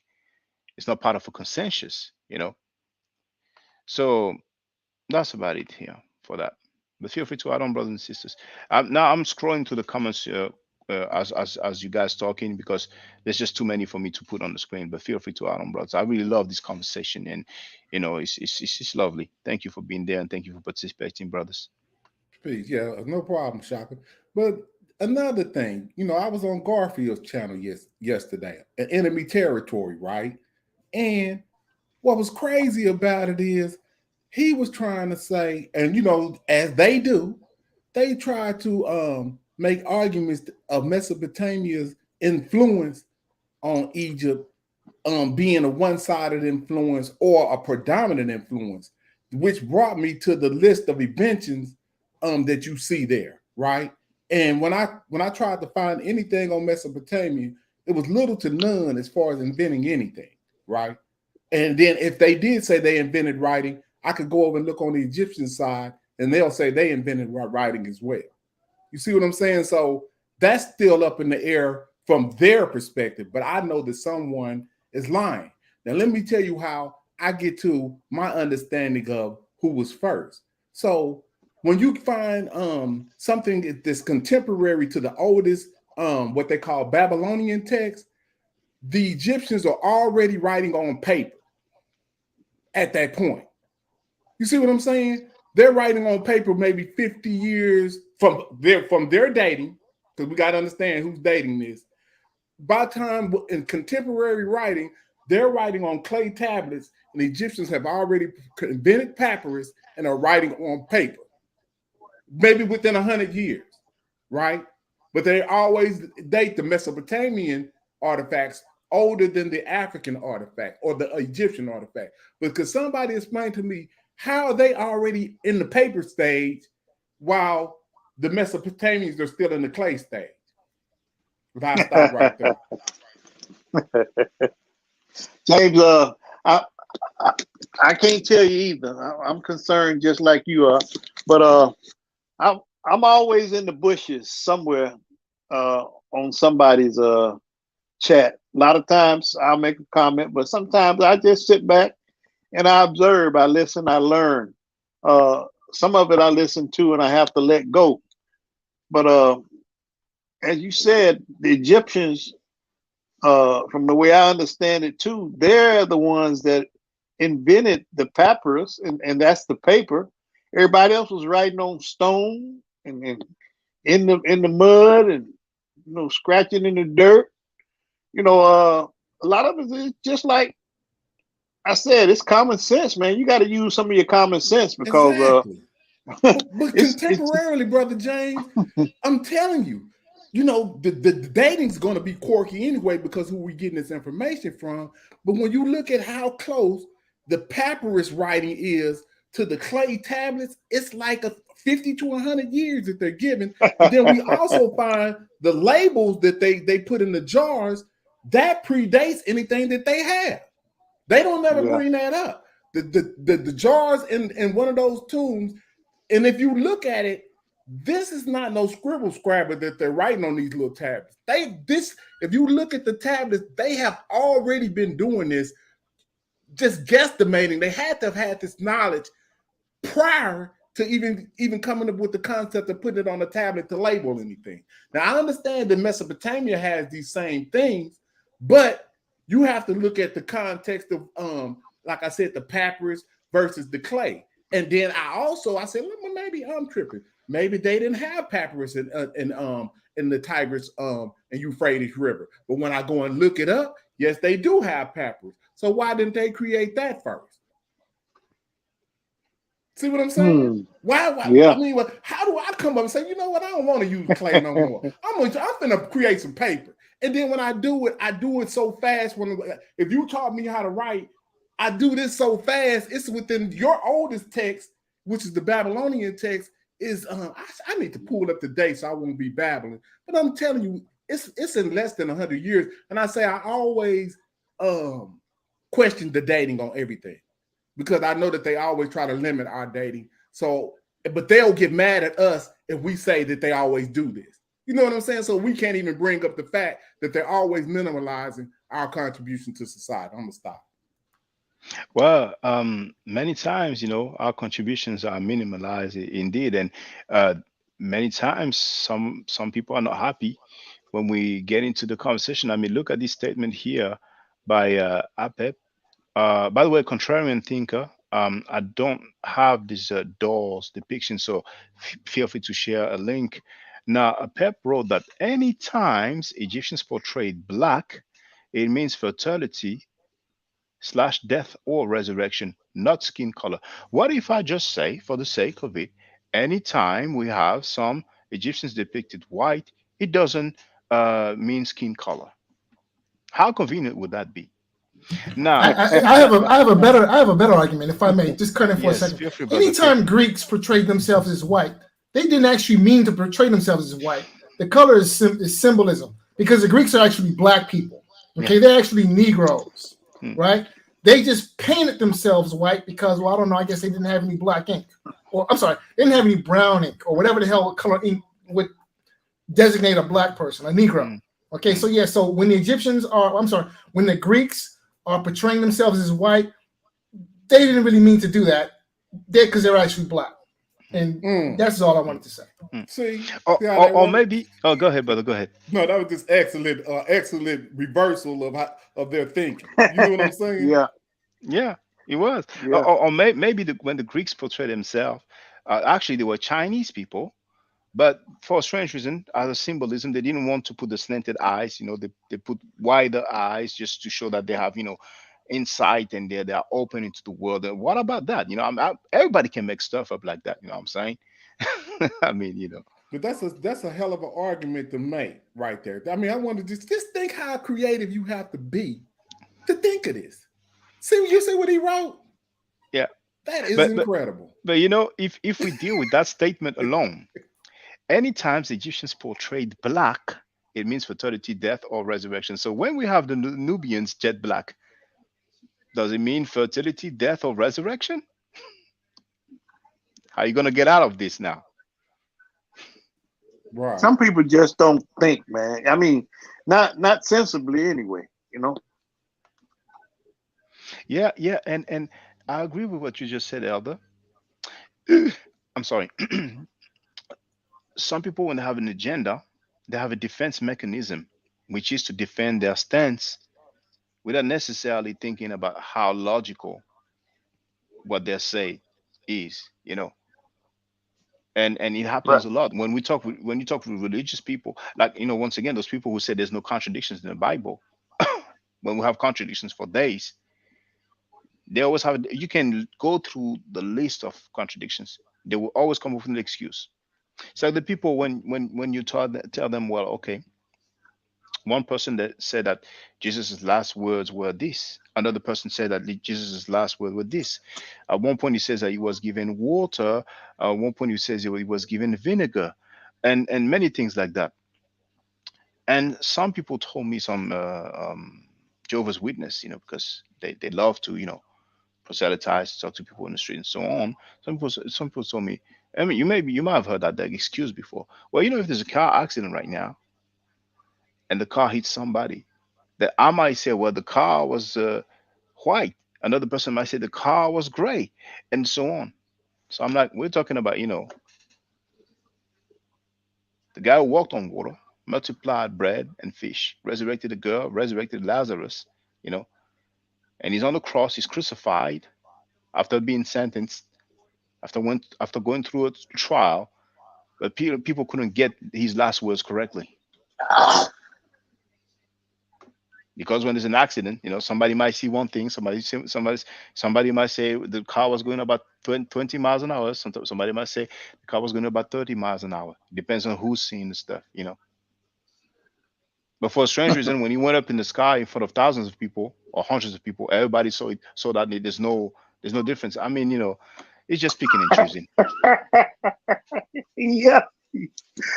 Shaka, you pretty much got it dead on, but I'll be honest with you, if you tried to present it like that, like you're doing now, of course, we're hearing it with sensible ears and hopefully with a balanced mind and just trying to be unbiased about what you're saying. But like you said, you got them out there, man. I don't care how you try to talk to them in a sensible way to help them see clearly. They just refuse to do it, man. And I think long as that type of attitude and way continues to go on, for us as a people, we gonna have difficulties, man. We've got them already, and we've been had them, but they're not going nowhere, man. They're just not going nowhere. That's my opinion, anyway. And Big is saying that he thinks the image of the boat was from the Tomb of Men. I tried to have a quick look. I couldn't find that actual painting, and it's important for us, brothers and sisters, to try to take that habit of documenting whatever we are showing, because some people will say, well, I don't know where this is from. Might not be. They might not say it might not be it might not be Egyptian because it really looks Egyptian. But it's very important to to give references, to whatever we're presented. It's helpful for everyone, But feel free to. I'm glad you just said that, because I just shared this Egyptian in relation to Mesopotamia link in the back chat right there, right? Now, they talking about that the Egyptians took the design of the step pyramid from the Zezerek, or however you pronounce it. But when you go over and go look at this thing, it looks like a big rock, or like a big mound of rubble. You know what I'm saying? But then when you go and look at the step pyramid, it still holds its form. You can still see that they used actual brick. I don't know what they used on that. I don't know if they just found a mound and started digging into it, or what they did but when you read the text on the bottom of that, it's going to say that. And you got to always look at, every time you read the text on this stuff, it's going to say probably, might, may have. It's going to always be those words in the middle of the sentence to let you know that they don't really know what the hell they talking about. See, for a second, can we deal with this term Caucasian? Yes, feel free, brother. All right, so the clown in the chat keeps going on about Caucasian this, Caucasian that, and wants to try to explain that people of different quote unquote races have different skull shapes. So I asked him to prove to us that such a thing as a Caucasian actually exists. Now, the reason why I ask is because modern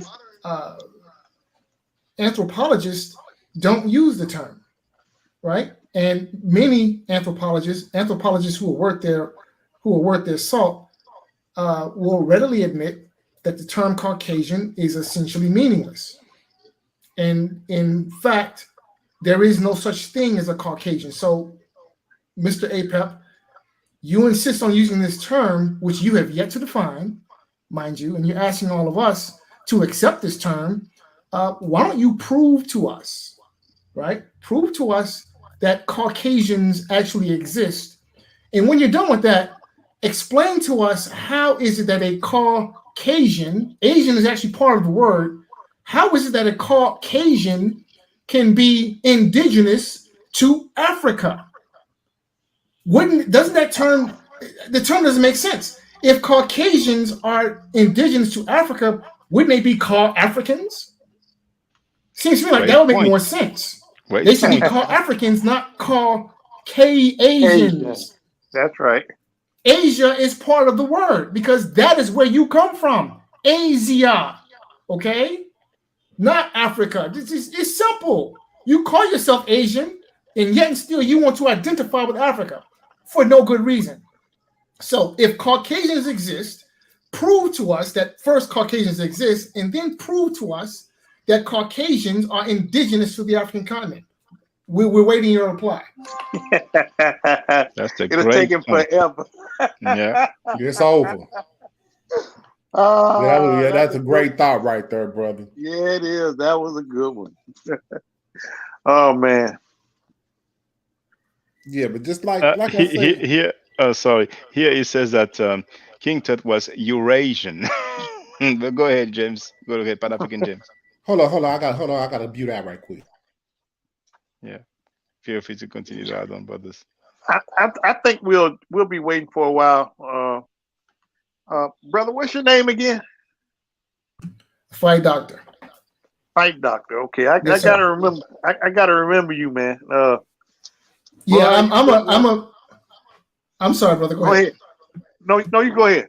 No, I'm a big fight fan, and normally when I'm in these types of forums, it's in the boxing forums. But I am, a lover of Black history, and I'm not going to sit by and let somebody else try to, claim our history for their own and try to divorce us from our history. That's what they've been doing, but not on my watch. Okay, no, you got to come with the facts. That's right. I really appreciate brothers like you. Period. It's many more out here in these YouTube streets. Of course, it's others also that we don't get a chance to mingle with and conversate with. But Fight Doctor, like I said, I got to remember you. But it's hard for me to, I'm kind of hard with names and stuff. But just looking at your attitude, your aggressiveness, you can just see the sincereness in your conversations, and I just appreciate that, bro. And all I can say is just keep doing what you're doing, because we need it. What I believe these people don't understand, these other races, of course, they still take advantage of our ignorant crew. And I don't mean any harm when I say ignorant to those that understand the word and know the definition of it. They take advantage of our ignorant crew, but it's a new day with Black folks. They better realize it, because we're going to start getting wiser.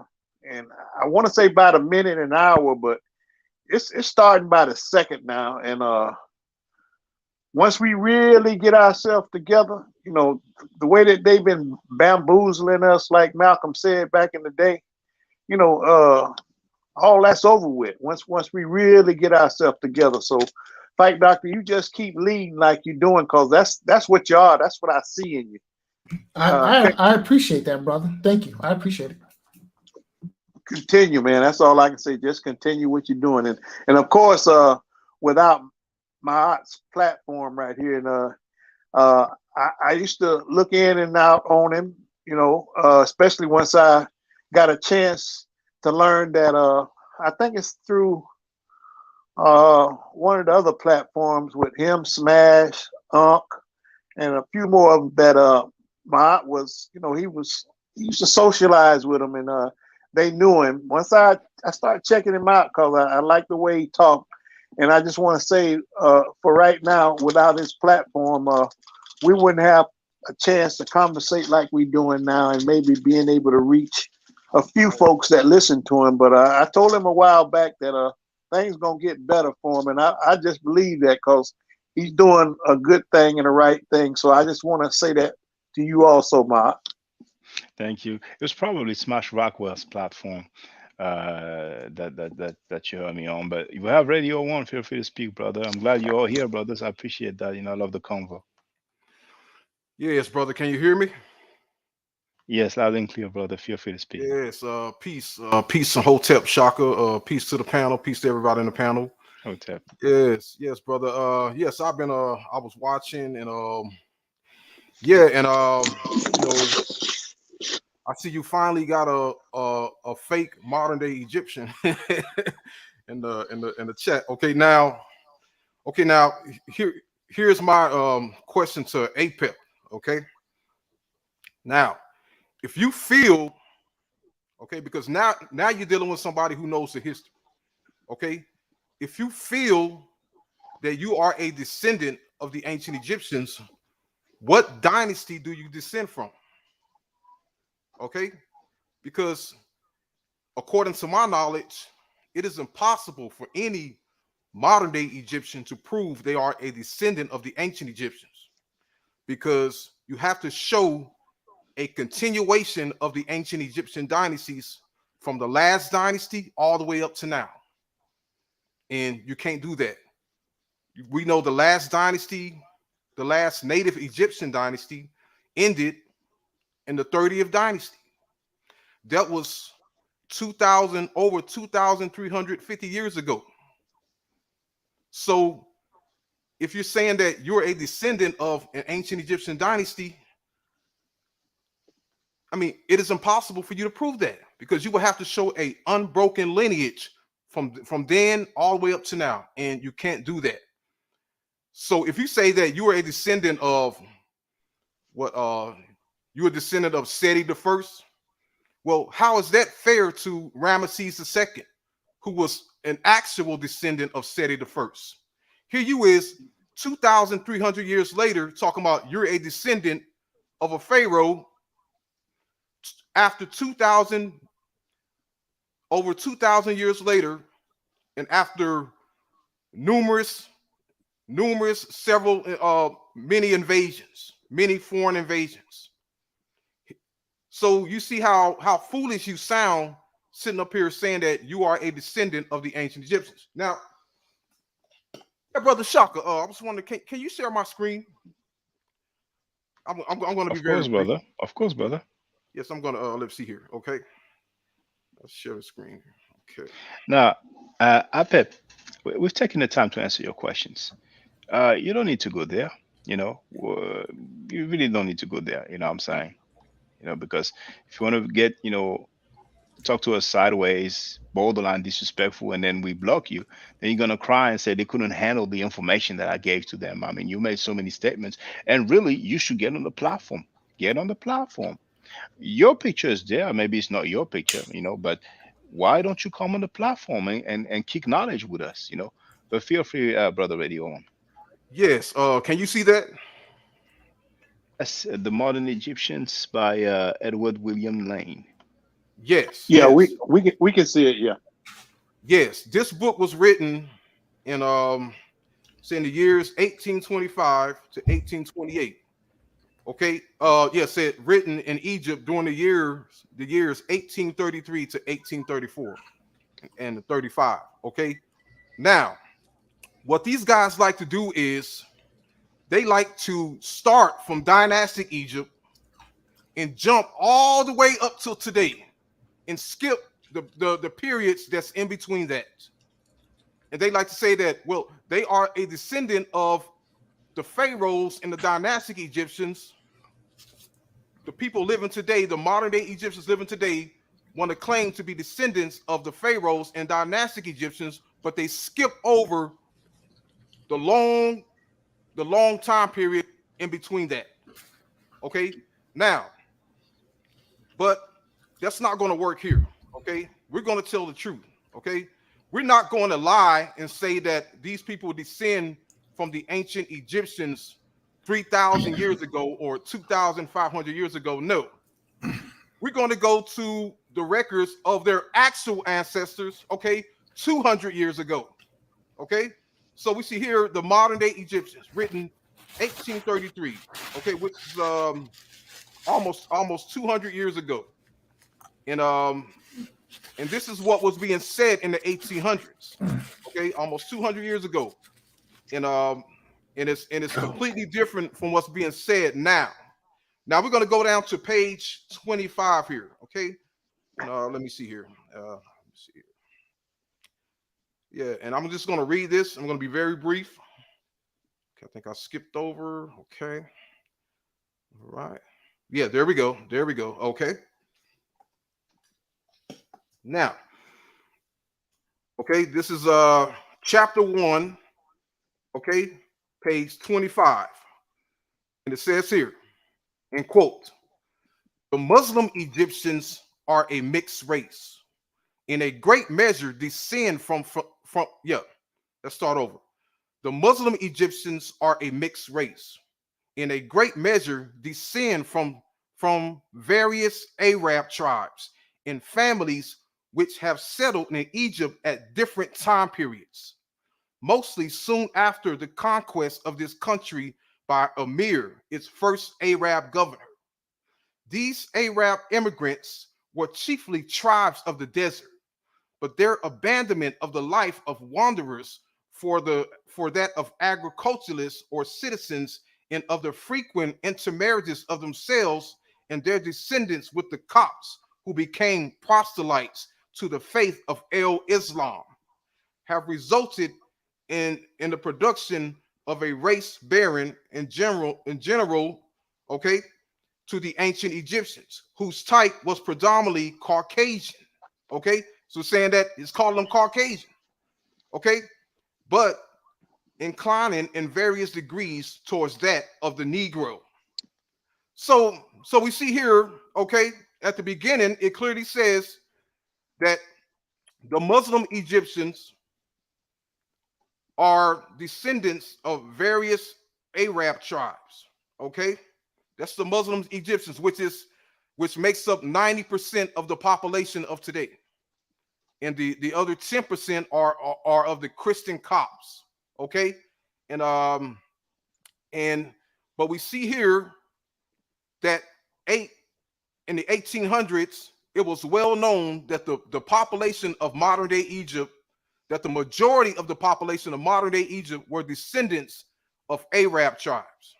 Okay, this is 200 years ago. This is their real ancestors. Okay, not the pharaohs and the dynastic Egyptians 2,000, 3,000 years ago. No, these are the true ancestors of modern day Egyptians. And but let me interject here. And the person that is writing this is not of Arab stock. He's of European stock from Europe or somewhere, correct? So he has no reason to lie, right, about who is who in this particular dynamic. Because he's talking about one of his enemies versus his other enemy. He does not differentiate that this is not him. But he's just giving a historical account that the Arabs, in what context they came into the territory, and then you can continue on. Yes. So it's coming from an unbiased source. Now, and also, I wouldn't go that far, but but it's the truth because we clearly see that the last dynasty, or the last non-Egyptian dynasty, as I would like to call it, was the Arab invasion. Okay, exactly. He's just giving you history, but I'm just saying I don't trust Europeans. This is just my preference. I don't say that they're unbiased because they're biased in everything that they do. But I'm just saying in this context, he's just giving you history because it's not him. If it was him there, he would probably do something else. But because he knows that's not him, he'll tell the truth. Hey, these are the Arabs, right? But if it was him there, he would lie. But okay, go. I don't want to interrupt what you're doing. But I'm just telling you the Europeans are not to be trusted in any way, shape, form, or fashion, which I'm sure you will agree. Yes. I mean, but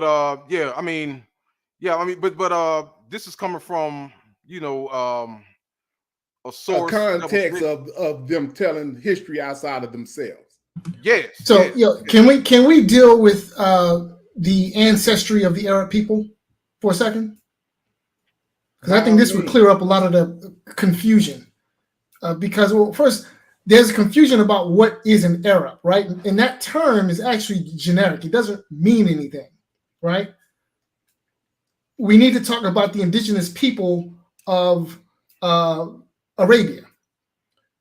And the indigenous people of Arabia were, in fact, Black people.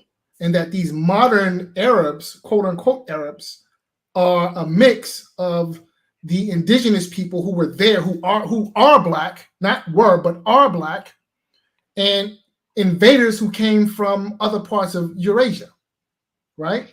But the original Arab population, a remnant of which you can see in the south of Arabia, are and were black people. They are not Caucasians. So this notion that an Arab is a Caucasian is incorrect. Yeah, it is incorrect. But I'm sorry, brother, the fight doctor. Now, when you say original, that could be very ancient. That could be 10,000 BC, 50,000 BC. But as an estimation, until which period of time would you say the inhabitants of Arabia used to be black? Well, they're not used to be. They still are. All right. Well, You today they are not look at white. I'm sorry, they are not black. Yeah, the you can look at the king, the prince of Saudi Arabia, and the so majority. the Saudi Arabian royal family aren't. They're Turks. They come from Turkey. Their ancestors came from Turkey. If you go down in to the south of Arabia, in Yemen, Oman, down there where it's hot, this is where the original quote unquote Arab people still live, and they are still black. You look at them, they look like Ethiopians. They look just like Ethiopians. And these are the original people of Arabia. Right? And they're not Caucasian. They don't call themselves Caucasian. They don't look like Caucasians. They're not. And this dark-skinned Caucasian business is nonsense. Well, I differ in opinion. The majority of Arabians that I've seen throughout my life are white skin, and when I say Caucasian, I mean white skin or pale skin. And we can find some black people in Arabia, just like we can find some black people in India, and just like we can find some black people in Russia or France or the Caribbeans.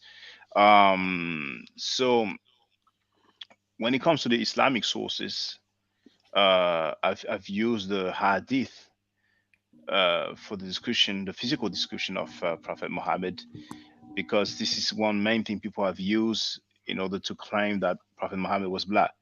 And they've played some linguistic acrobatics with the word abyad, which is the main word in Arabic for white. They just try to claim that it means black by using Lisan al Arab. So I have the link in the description of my video. Everybody is free to have a look. Now, if people want to tell me, in Arabia, the population was black like 50,000 BC, I don't really deal with that time of date. But I have a video called White Semites Black Awakening. Once again, you have the description you have the link in the description of this video, as well as other videos. Once again, it's called White Semites Black Awakening. And what I argue and what I have demonstrated so far is that population in the Middle East, the Levant, Mesopotamia, Sumer, Akkad, Israel, or Canaan, Arabia, they were basically of Caucasian stock or white skinned. We have the standard of ore, for example. Have you ever seen the standard of ore, brother Fight Doctor? Not that I recall. Maybe yes, but I don't recall. Yeah, I can show you briefly, and I'll put your screen back on right after brother Radio One. So standard of ore. Yes, brother, feel free. Yeah. I'm going to be brief. I'm going to close out here, but yeah, this is a video. Close out first, and then I'll deal with the standard of ore. So go ahead, brother Radio One. Okay. Yeah, this is a video I did a while back. Okay, it's called "Real African Ramesses, Not a European." Okay, and it got 111,000 views. Okay, and now people have been saying that I know this guy APEP brought up the mummies. Okay, now there was a book written, I think back in 1970, 1980. It's called "X-Ray and the Pharaohs." Okay, and they found out that when they did a study on the pharaohs, they found out that they cluster more with Nubians. Yeah, their race were closer to the Nubians in Egypt. Now, what these guys don't understand is they say, well, just because you find a mummy with wavy hair, okay, or curly hair, like most of the mummies, they're not even straight hair. They have wavy hair and curly hair, and it's a thick, frizzy texture, okay, and it's similar to what you see in the people who are called the Beja people in eastern Sudan, okay. They are the Beja people. They are a black people, but and they have different textures of hair. Some of them have straight hair, some of them have curly hair, and some of them have woolly, kinky woolly hair. But they're all the same people. Now this is one of these people and the people in the Horn of Africa. Yeah, they're like the only people that have that, you know, that have that different texture of hair, but they're all black and they're all African. Okay, so it's like, you know, you can't pull up a mummy because it has a wavy hair or whatever and say that this is a Caucasian, this is a Indian or a Dravidian. No, it's still African. Okay, it's still African. Now, if you're gonna say that these mummies are native Egyptians, okay, then you have to accept that they were Africans. And on this video, I put, like, I did a photo collage, and I showed the comparisons between the mummy of Ramesses, because they started saying that Ramesses was a Caucasian. Okay, Ramesses was a Caucasian, but when you look on his tombs, he doesn't depict himself as white. Okay, I mean, let me see here. Let's go to this image here. Okay. Yeah, he doesn't depict himself as white. He depicts himself as dark reddish brown skin. Okay. So he depicts himself as an African. Yeah, yes, as an African. There it is. Okay. That image there. See, he's not depicted as white. Okay. Okay. So and when you say Caucasian, you're pretty much saying white. And we see here, I put photos of him next to Somali man, okay, because Ramesses, when he died, he was an elder, so it's only next to other Africans that are elders or elder Africans, and we see the resemblance, okay, same skin complexion, same hair texture, everything, okay, APEP, modern Egyptians, white Europeans, this is not you, okay, just because you pull up a mummy with a wavy texture hair does not mean it is you. It is still an African. It is an African that is closely related to the Somali, to the Bajan, to the Ethiopian type. Okay, the land of Punt, where they say they came from. Yes, the land of Punt. Yeah, these are the people of the land of Punt that I'm placing Ramesses close to. Okay, because we know that the Egyptians originated from the south. They didn't come from the Mediterranean or the parts of the north. They came from the south, the part of Egypt that borders Sudan. Okay, and their ancestors even came from the farther south. Okay, so this has nothing to do with Mediterranean race, Caucasian race, none of that. Okay, we see here that, look at that. No, that's a Baja guy. That's a Baja brother that lives in the. See here, he has the same phenotype, same thick, wavy, frizzy hair. These are black people. Okay, we see black people like this all in our family. I have black people with the same texture hair in my family. Okay, you go all throughout Africa, even in Australia, the Aborigines. You see black people with this wavy texture hair. Okay, and we see black people that look no different from us, but they still have this texture of hair. And this is the same race as the ancient Egyptians were. Okay, so they were not you, modern day Egyptians, white Europeans. No, Ramesses was not you. Okay, so yeah, I mean, we're still here. I just real quick, we're still waiting for APEP to prove to us that Caucasians exist, and prove to us if Caucasians exist, where do they come from, right?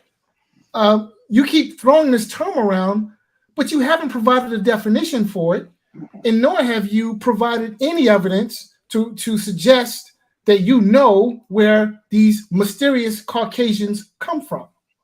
Where do they come from? What is the Caucasian language, right? Where are the Caucasian artifacts and writings from ancient times? Well, what do these Caucasian people call themselves? Because again, this term Caucasian is a modern term, and it means nothing to the ancients because they would not have known. If you asked them what a Caucasian is, they wouldn't know because they didn't call themselves Caucasians. So I'm asking, prove to us that Caucasians actually exist. Where's your data? Okay. And then once you do that, prove to us, show us, demonstrate where these Mysterian Caucasians come from. We're waiting. I don't know why he won't. I don't know why he won't just come on the panel, and just clear all of this up so that all these questions and presentations and all this stuff could stop coming at him, because I know he's feeling like he's being bombarded right now. Maybe he loves the attention, but he could really have an opportunity to teach here if he wanted to. Yes, because they try to be slick when they use the term Caucasian. Okay, now Caucasian is referring to a region that is near the Caspian Sea and what we know today as Russia or Georgia, or okay, that area which is far north, which is far north of the Tigris Euphrates region. Okay, that is the Caucasian region. It is nowhere near Egypt. Okay, so that is like if it's not referring to that area, you cannot call it Caucasian. Okay, now because they try to be slick when they use this term Caucasian. Okay, now when they now notice they will say Black Caucasian, but we know that the people in that region are not black. The people in that region, that they're not black, they're not mixed. I mean, they're not even dark skinned. They are pale skinned white people. Okay, and they will sit up there and tell you Black Caucasian, dark Caucasian. They're trying to be slick, but when they make their movies, they never put these Black Caucasians. They always put white people, so they want them to be white. But yeah. Oh, I'm sorry, brother Shaka. I know. You was about to say something. No, I was listening. You see, the Ferrotis wrote Radio One, great job explaining. By the way, Sister the Ferrotis, I've sent an email to you. Feel free to tell me when you will be available for the meta lecture classes. What day of the week will suit you, and what time also will suit you, and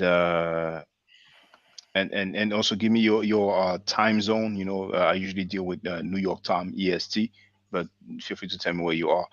And well, brothers, apparently, Apep has destroyed us. He told Mr. Sharp that he has already destroyed us. So, hey, if that makes you happy, Apep, then more power to you.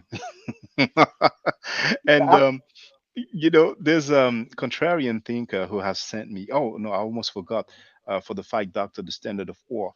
So I want to share it briefly. So everybody can go on any search engine. Use Google in this instance. So when you type in standard of ore, just like that, you are. Maybe some people pronounce it or standard of I usually pronounce it standard of ore. The second link is the British Museum. I mean, the first entry is Wikipedia. The second link is the British Museum. And okay, allow all cookies. And there it is. So here, excuse me, Shaka. So this is a military campaign that we're looking at? Oh, well, let's look at the description now. Object type. Oh, let me share the link first. It's important that everybody can have it in the chat because some people will look at this after the live stream. So standard of. And the reason why I asked that is because I know that most of the time you have a standard that represents a particular tribe. If that's the type of standard that you're talking about, you're talking about like something on a stick or something. Well, I'm going to go through the description. I'm going to go through the description. Here, I've shared it. Okay, so it is a box. We have the museum number or reference. The standard of ore decorated on four sides with inlaid mosaic scenes made from shell, red limestone, and lapis lazuli set in bitumen. One side shows a war scene, a Sumerian army with wheeled wagons. And infantry charges the enemy. Prisoners are brought before a larger individual who is accompanied by guards and has his own wagon waiting behind him. The reverse shows scenes of men bringing animals, fish, etc., possibly as booty or tribute. At the top, the same large individual banquets with other men. They are entertained at the right by a singer and a man playing a lyre or lyre. I'm not sure how you pronounce it in English. The triangular end panel shows other scenes. The object was found crushed but has since been restored and samples retained. So we are told that this is who? Where is it? On one side shows a war scene, a Sumerian army, because many people like to say that the Sumerians were black. Sumerians were black. They say, the Sumerians, the black-headed one, the black-headed ones. I've seen Chuck Morgan in the chat, and once again, Chuck Morgan, he has a very nice a presentation about the Sumerians. Dealing with the question, were they black? So here, if we have a look at them, this is 2500 BC. I forgot to show the date. Production date 2500 BC. That's very ancient, very ancient. That's way before Moses, David, Joseph. Jesus is way before. And when we look at them, Yeah. so So correct me if I'm wrong, but the Sumerian civilization goes back a lot further than 2500 BC. Probably, but what is for sure is that here we have some documentation in terms of their phenotype. And in my video, White Semites Black Awakening, I show depictions started from 2500 BC until more recent times. And all those areas, once again, Canaan, Arabia, Akkad, Sumer, all these areas of the Near East, Middle East, the Levant, and it is consistent. They all have this Caucasoid or white pale skin phenotype. We don't see. I would agree with that, but I would also say that you see this because the area was under constant invasion. Have you ever heard of the Grimaldi Negro? The Grimaldi man, yes, I've heard about it. They say that he was apparently a black man in Europe, somewhere, I think in Italy. But the date here for the Grimaldi man, oh, we lost a brother. Oh no, you're here. We lost somebody though. Let's look at the date actually. Let's look at the date of the Grimaldi man. Let's look at it together. So Grimaldi man, and I think it's going to be way more ancient. But let's confirm. Let's verify. Well, I thought we lost somebody, but maybe we didn't lose anybody. So Grimaldi man, let me put Britannica, because whenever we can have Britannica over Wikipedia, then it's always better. Okay, we have Shaka. Why are you looking that up? I want to say something to One Radio, Radio One, and the number one fighter or something. I'm bad on these names, fellas, but we have a lot of our people that's they're stuck on this Caucasian African for some reason. I know we have a brother that likes to flex his muscles, and they call him Chief X. But he just swears up and down that you have a dark skin, close to black. I'm not trying to misquote you, Chief X, but supposedly there's some dark skinned Caucasian like people, and I thought Caucasian was always in the white area. That's the way I've always understood it. Yes. To answer that question, brother, don't fall for that, okay? Because that notion absolutely makes no sense. Okay, they trying to be slick. Okay, they want these ancient Egyptians to be white. Okay? I'm not sure if that's Chief X angle. I'm almost thinking that it's some type of monetary situation that he has going on, where he's just going to be in opposition of this, and if he gets a monetary gain out of it because it is lucrative to do so, then so be it. I don't think that he's really genuine in his stance, unless, to do so, you would have to have denounced all of the information that you've acquired, right? I don't think the Chief X is an ignorant person. I think that this is some type of semantics that he's what he's doing for monetary gain based on the YouTube situation, right? Because if you sit up and say all type of outlandish things like what he says, it's going to get people that want to believe what he's saying, give them like the Hebrews, APEPs of the world. It's going to give them validity, right? Even though he know he's just full of, you know what I mean. Yeah, so this is what's going on. And see, I know Chief X from way back, right? And Chief X he had some, I don't know. And see, when people make a switch like that, you want to say, well, if you can make a switch like that, you must not have never been really informed in the first place, or you have to go on the other dynamic and say, this has to be just semantics. This is the only excuse that I could give Chief X for taking such a stance. And I'll let you continue, Brother Radio One. Yes, that notion makes no sense, okay? Because the white race, they want to see themselves, they really literally want to see themselves as descendants of the ancient Egyptians, okay? And that's why they come up with these new methods of history where they can go against real history or the original history and make up their own history, because they want to see themselves as the ancient Egyptians, but we know that historically that's not accurate, because we know who the true ancestors of white people are. Okay, we know them in history as the Iberians, the Gauls, the Celts, okay, the Germanics, and none of these people has anything to do with the Egyptians, but it's not until like the early, I say 1900s or 1800s until this the real Egyptomania came about, with the discovery of the King Tut tomb, when they was making all these discoveries of the mummies and tombs and all that, that's when you start to see, the Hollywood movies, portraying a whitewashed Egypt.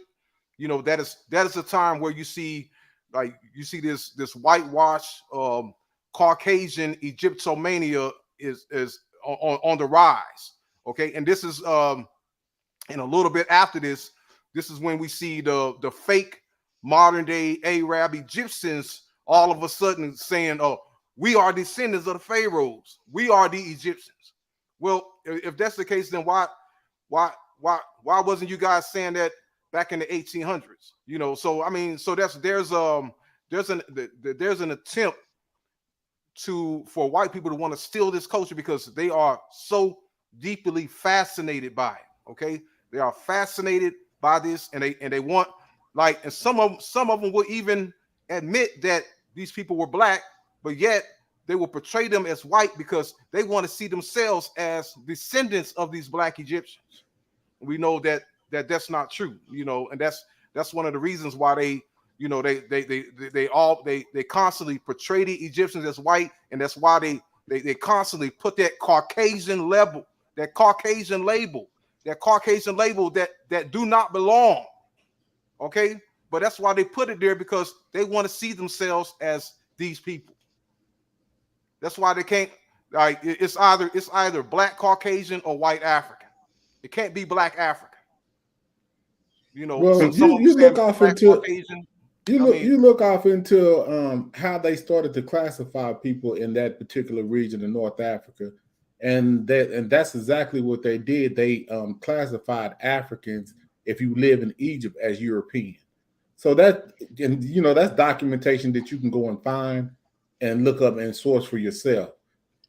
It's a brother that has a video that was complaining about that very thing, as far as them classifying his tribe as European, just and they're doing that to take Egypt out of Africa. So it's just too many correlations. It's an actual, really, what we're dealing with is war, but we're just doing it from an intellectual standpoint at this time.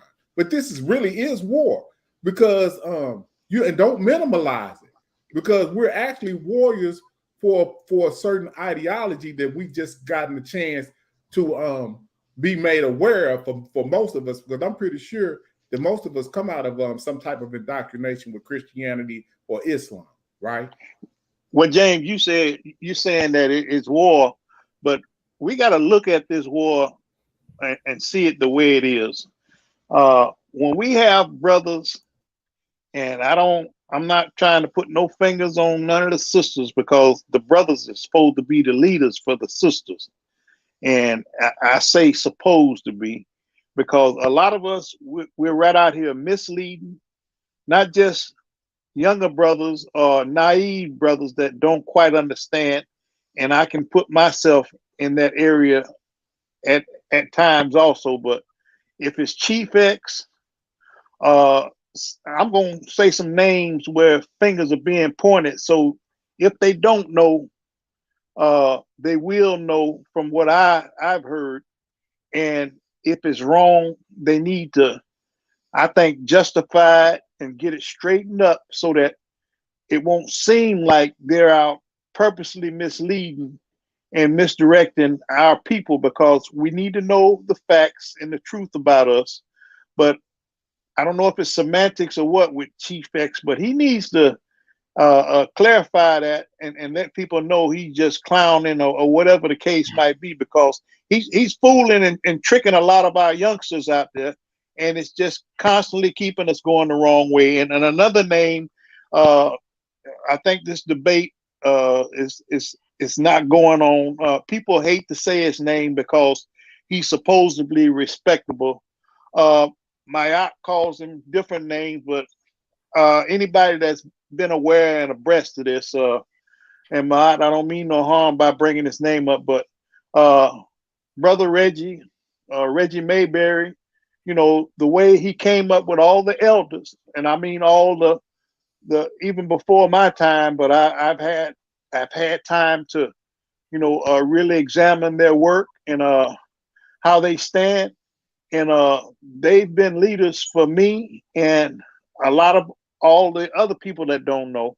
And he's supposedly been schooled and educated and brought up by them.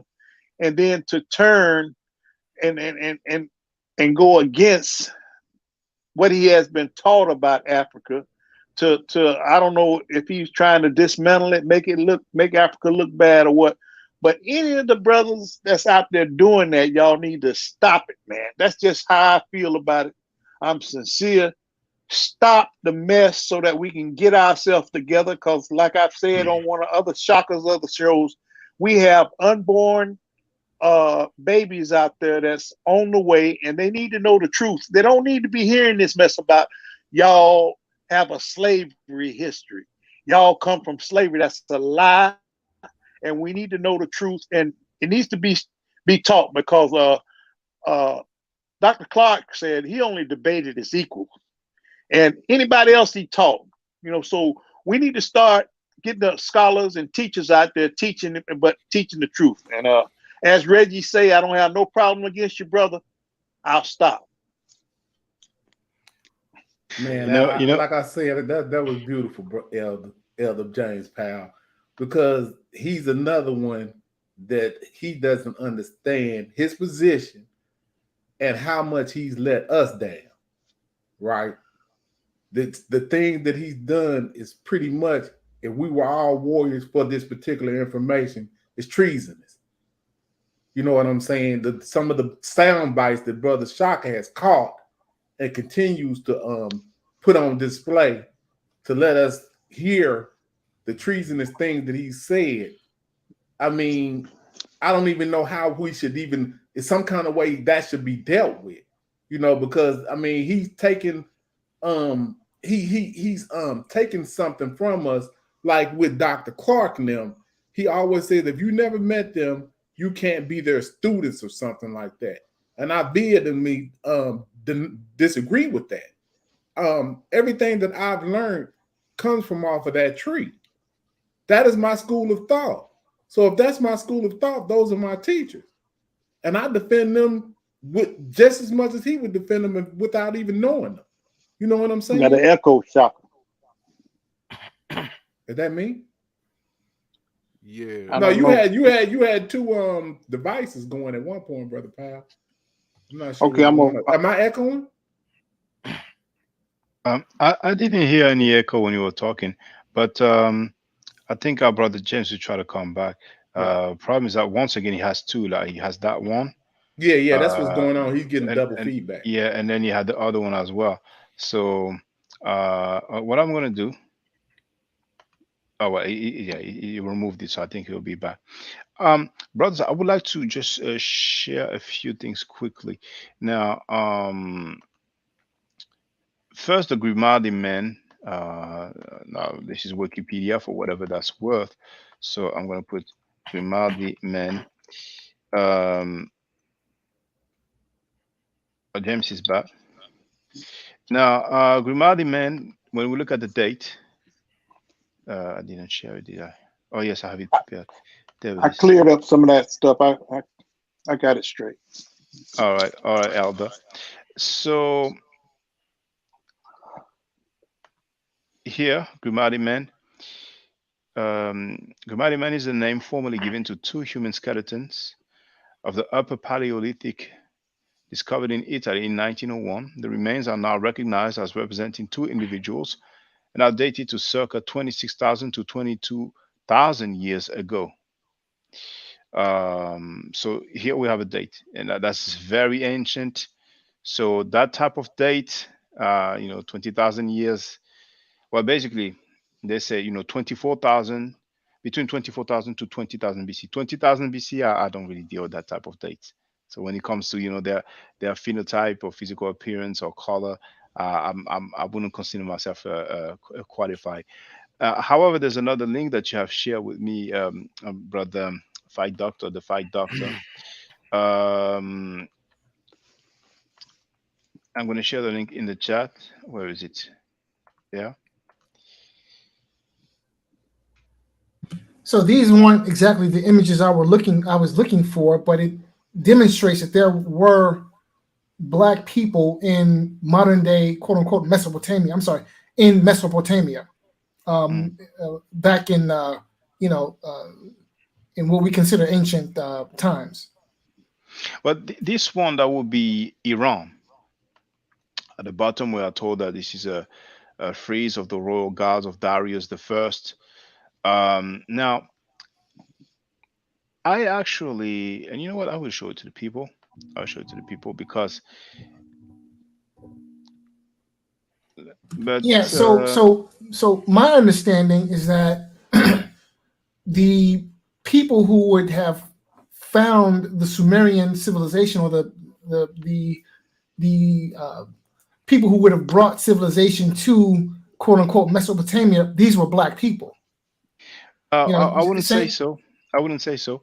Let me show you this video from the Louvre Museum because those are the Persian archers. And this guy, I will go to this website. It's a website that I have nicknamed All Black Everything, and people will understand why I label it this way. So this is some of the archers. The majority of them are white skin, pale skin. Those happen to have like a darker hue. I don't know why, but when we look at the phenotype, it is the same. So the video that I would share here, gonna remove this. I'm gonna put the link in the chat so everybody can have a look later on. So I'm gonna put Persian Brother Shaka, we allowed to archer. play any type of videos on this channel? Or if I had some video documentation I wanted to present? Well, I wouldn't play like some documentaries because of copyright issues. But excerpts it will be fine. But I wouldn't play like long Yeah, parts yeah. of Okay, you said the documentary. whole thing. Yes, yeah. So here I've shared the link in the chat. It's called Persian Archers, and let's have a look together. So Persian Archers, YouTube. So I have the advert first. Then let me refresh it. I cannot skip this ad, so I'm going to refresh it. Oh, there it is. So that was 2 years ago. Greetings. I'm in the Louvre Museum, Paris, France. Now, I finally found that room that I was looking for, where you can see the archers from Iran. Now I made a mistake because I came here, I think it was in 2012, and I didn't spend much time. And I thought that the dark skin depictions were less than the one who have the normal hue that we're used to in this area. However, as I will show you, there are way more than I thought. So you have different complexions. That's what I call the normal hue that we used to see for the people of those area. Then this one is more brown or darker. Now hold on. I have to step back so you can see the difference. You see?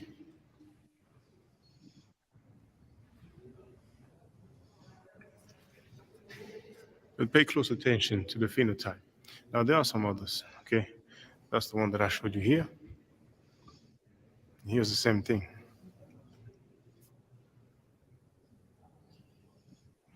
But it's still definitely not a black phenotype to me. Now, oh, let me show you. Well, now, the first one that I showed you, this one here. And what is nice is that the description is in English. There. Um, I was looking for the reference, but oh, there it is. Well, you have so many because well, you have six different parts. See? Yeah, that's the six references there. So, wall decoration, frieze of arches from the Palace of Darius the First. Panels of siliceous bricks in relief coated with a colored glaze. Top arches in yellow robes featuring rosettes. Bottom arches in white robes featuring fortress. These soldiers wear the long ceremonial garment of the Persian, a colorful, richly embroidered pleated robe with wide sleeves. They are also shown with bracelets and earrings. According to the Greek historian Herodotus, about 484 to 420 BC, it was a Persian custom to go into battle wearing splendid jewelry. Wow. That reminds me of that movie 300, where we see the, what is it, Xerxes full of gold.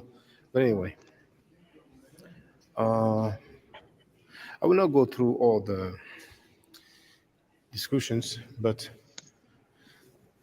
those are the first two that I showed you. One, two, and then here you have some more.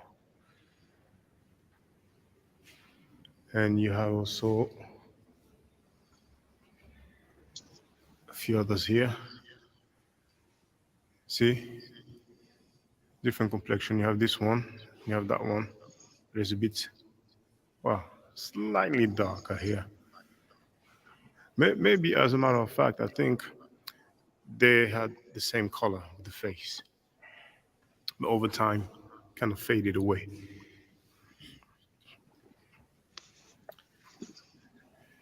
See? Look at the phenotype though.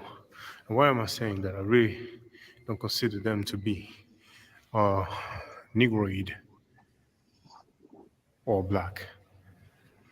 That is because, remember the date, on 510 to 500 BCE, and I have shown plenty of time some artifacts from those areas who are much older. So it is not possible that you have some Caucasian or Caucasoid phenotype on 2000 BC, and then 1500 years later, all of a sudden, they become black. And those, it looks like the eyes are blue. See?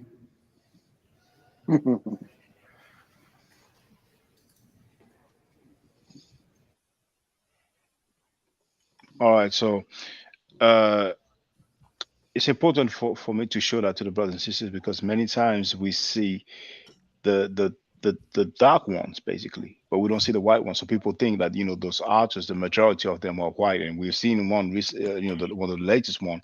I did not let the video play until the end, but it's 6 minutes long in total. But we see the blue eyes. So Eric Sermon has some blue or green eyes. It's rare that you might find that, but the phenotype, this besides the skin tone, is the same for all these archers, whether they are light skin or pale skin or dark skin. And here there's also this website. What was it? I'm just going to show it because Well, let me yeah. put that in context for you, right? Because we're in America, right? So in these stores in America, I know you in France, Shaka, but in these stores, we see this same dynamic. Now I can go into the corner store, right? And I'll be like, wow, this person is dark like me, but he's still them. He speak like them and everything. And we see this same dynamic with them. They just like with us. Our hues can go up and down. So what I'm saying is their hue could go up and down as well, because you see it right now. You see dark-skinned Arabs, and then you see a lighter Arab, right? They're Persians, by the way. They're Persians, by the way. Yeah, but But I put all of them in the same boat. That's yeah, just me, though. You know what I yeah, yeah, mean? yeah. But I'm just And saying that the propensity to be able to, for their pigment to go up and down, we see it today, right? So this is not nothing that I would, I'm not saying these are Africans. What I'm saying is their pigments go up and down just like we do. well, I don't know about the skin tone there, because we have, for everybody has the opportunity to go to some museums. If you have significant amount of Greek artifacts, there's a lot of Greek pottery, vases and pots, where we have some Greeks who are white, painted white, let's say, with white color, and we have some Greeks who are painted jet blacks. So can we for a minute talk about the peopling of Asia? Oh well, I'd rather talk about it just after. Just want to finish on that point. So the on the and I have some videos of that. Yeah, I mean anybody can go on my channel when you have that small, uh, um, not binocular. I forgot the word. The magnifier. You can search within the channel, and if you put Greek, surely you will see it. So you will have the white skin. Well, you know what? It's better to show. It will give some clarity. So Well, I just wanted to make one quick point, yes, if feel I free. may. Feel free. There are black people all throughout Asia, always have been. If you look at the people of Sri Lanka, if you look at the people of Southeast Asia, Indonesia, the Philippines, Fiji, Australia, these are black people. They've always been black. So it should be it shouldn't be considered strange or somehow crazy that we find black people in Asia. Black people have always been in Asia since the very beginning. In fact, black people were the first people in Asia. They were the first Asians, right? They were clearly the first Europeans. So it shouldn't be strange that we see these black faces in these places in Asia, because we're talking about the original populations. Well, once again, when it comes to the Persian archers, we have a few that have a dark skin tone. The majority don't have that skin tone. Now, black people in Asia, we will find some today. And to say, that black people are the first inhabitants of certain areas is one thing, but then we don't have any dates. But what I argue personally is that, from at least 2500 BC until our recent time, and those people are not black. Now, this is an example I wanted to show about Greece and the area, the area around Greece, you know. Greetings. National Museum of Denmark. Now, this is another example for those all black everything people who are trying to blacken almost all civilization or ancient civilization. Now, this is Greece. And you see it says A there, and look at the reference. three powerful gods: Poseidon with his trident, Dionysus with a drinking cup, and Zeus with his thunderbolt. One jar from Athens, circa 540 BC. Now, because the material or the color, let's say the color of the painting is black, some people are trying to make us think that the Greeks were black during that time period. But if you look at the phenotype, if you look at the hair, the beard, the nose, you'll notice that on these artifacts sitting next to it, it is the same. Only the color has changed. This is not a phenotype, a Negroid phenotype, or common phenotype for black people. And guess who this is? Number B, Poseidon. You see, so we have Poseidon depicted with a black painting in here with a creamy colored type of painting. You see. So it's important to take that into consideration. We have the black coloring, but this is around 500 BC in Greece, and at that we have black people in Greece during that time So we're in period. this. Yeah, and there's another one also that I can show. Can you hear me actually? Yeah, we hear you. Oh yeah, oh yeah. Yes. The other one that I can show is this one here. It's less than no, that's the one I played. There it Yeah, is. but that one you showed, that those people are the same color as the clothing. So you knew that that was just a stylization of what the rendition was. I mean, anybody with common sense, for people that's saying that they're black, watch if you're gonna click that one, they're gonna be the same color all the way over.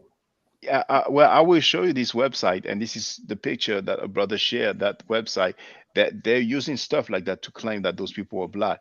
Like now here, this is I That's think this is ignorance and stupidity. I think this is the Louvre Museum. Well, but actually, when I will show you the website, it's gonna be something. But here, let's just check this Most out. of the time, the argument is that type. Greetings, little homies. This is for the people who like to do picture scholarship. Black Greeks. You probably heard that many times. I did. Most of the time, the argument is that type of artifact where the individuals are painted black. So I cannot really zoom, but I'm sure you can see the facial features properly, as well as the hair. You mean to tell me that these are black people? You need to wake up and get away from the picture scholarship. Okay? And just for the record, here's the reference there. All right, you see the dates about 300 BC. And the reference is there. Okay, hold on. There you have it. Okay. And there's another one I want to show you. And the one was from Lesbos, from which we get the term lesbian, as some people claim. Hold on. That one there. You mean to tell me these are black women? I mean, look at the feature, look at the hair especially. Come on now. This room was closed. I wanted to film here a long time ago. Now it's open, so I'm just having a little walk through. Now I don't know what's in the other room, but we'll find out.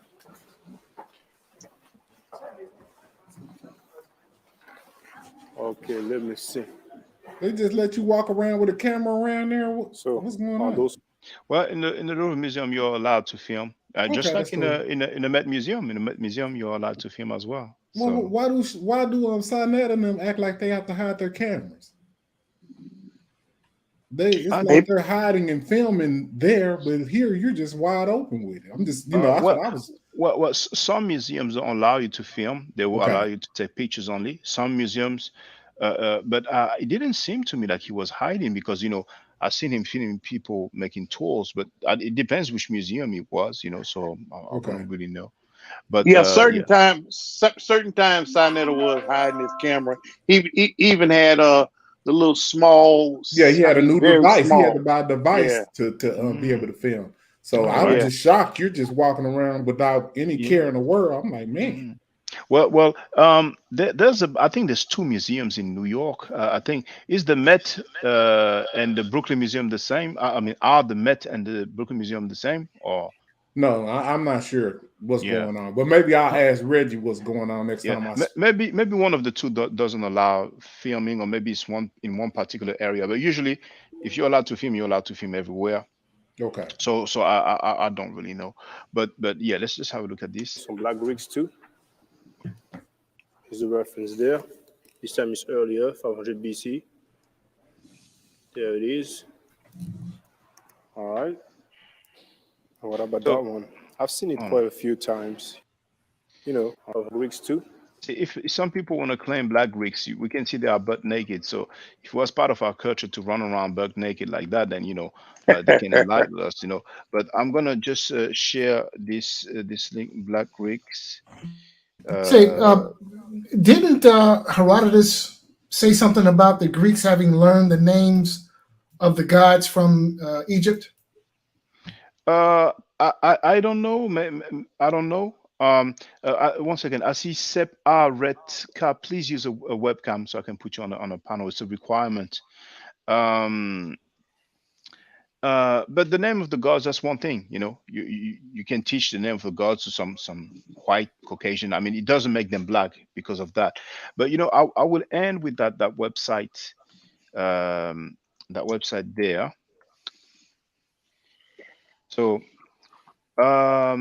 you see, I'm just gonna copy and paste the URL, or basically the website's address. So and I'm gonna put all black everything. So let me just put that in the chat.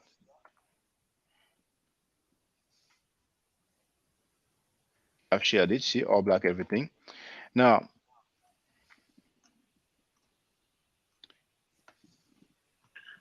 there it is. That's the website. So here you have ancient Kemet, modern Egypt. Here we have ancient Sumer. So if we have a look at what this guy is claiming, we click at Sumer 1. Now, he's going to show. Let's have a look what it shows. I Okay. need this link. This is crazy. I've shared it in the chat. Yeah, I know. I'm just saying. Yeah. Yeah, Yeah. this was definitely needed. So, hold on. I want to show you the depictions that it shows. Okay, this is like the earliest European or whatever, showing albinos, but okay, it has several links for the Sumerian. There it is. It starts with this one. A king from Uruk, 3500 BC. Now, okay, with this one here, it will be legitimate to argue that possibly this might be a black person. But besides that one, that's one off. This is what we have here: fertility figure. Here, I cannot tell any. I That look cannot like tell. This is minus that look like 4000 an BC. alien. Yeah, I cannot tell the So phenotype. actually, what that is a serpent. It looks like a serpent deity. Well, you see, there you go. Which You see? and so this actually illustrates the African influence on Sumerian religion, because this serpent deity comes straight out of Africa. But this guy is arguing, blackness of, and Sumer, that's really Iraq, Actually, the link says ancient Sumer underscore Iraq. And here, we don't even have a face. So we don't have no way of seeing the phenotype. Okay, what's Now, the dates on those, Shaka? Those two figures you just well, showed. here is 2500 BC. So he claims, because this guy, I don't trust much of what he has on his website. What's the date on that one? This one, 4000 BC. Mm-hmm. Now that one is between 6000 and 4000 BC, but there's no, I don't even see the face. Now here it is. That's where it starts. Here, look at the guy's face. He has a typical beard of those Asiatics. Now this is a god, no date. Okay. Now here, Sumerian king wearing a god's headdress.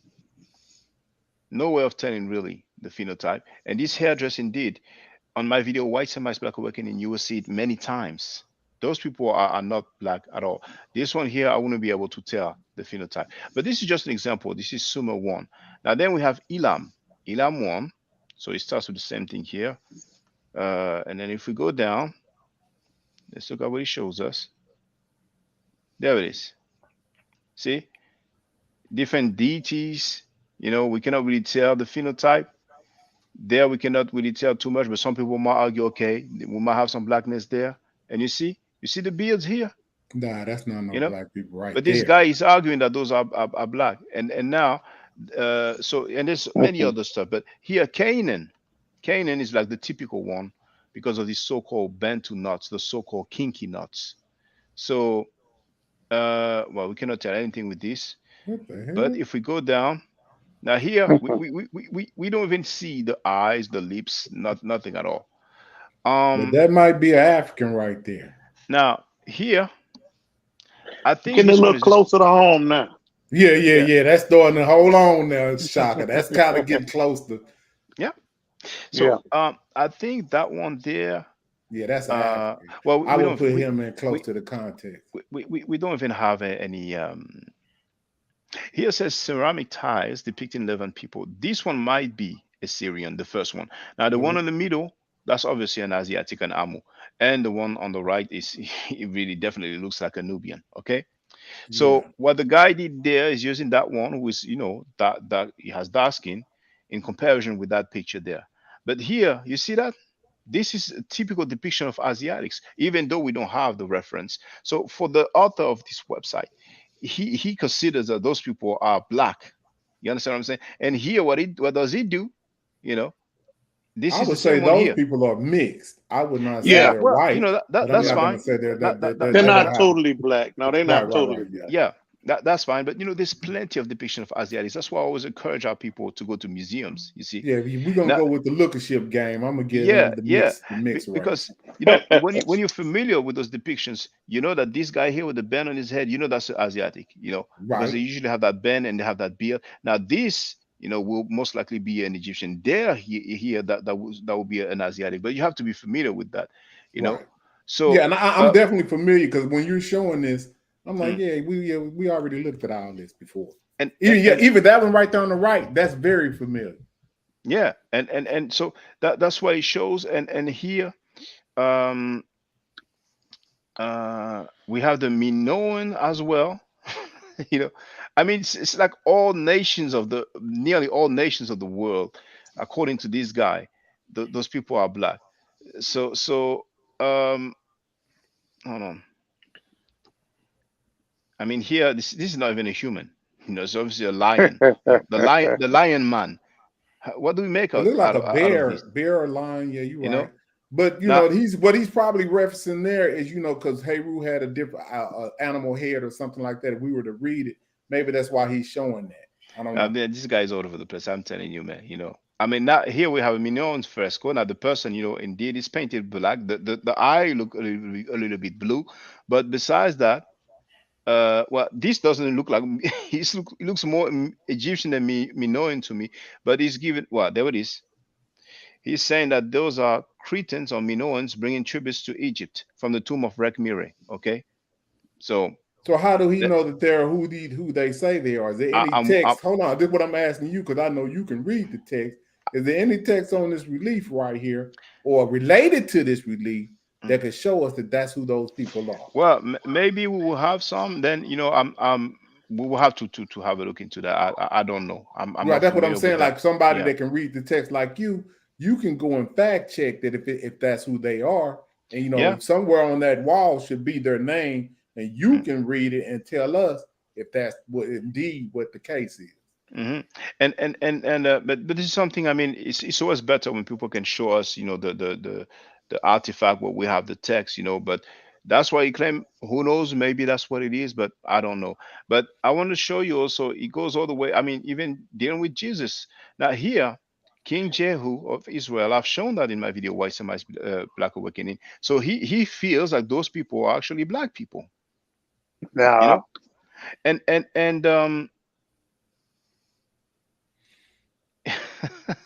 nah. now this is Peru.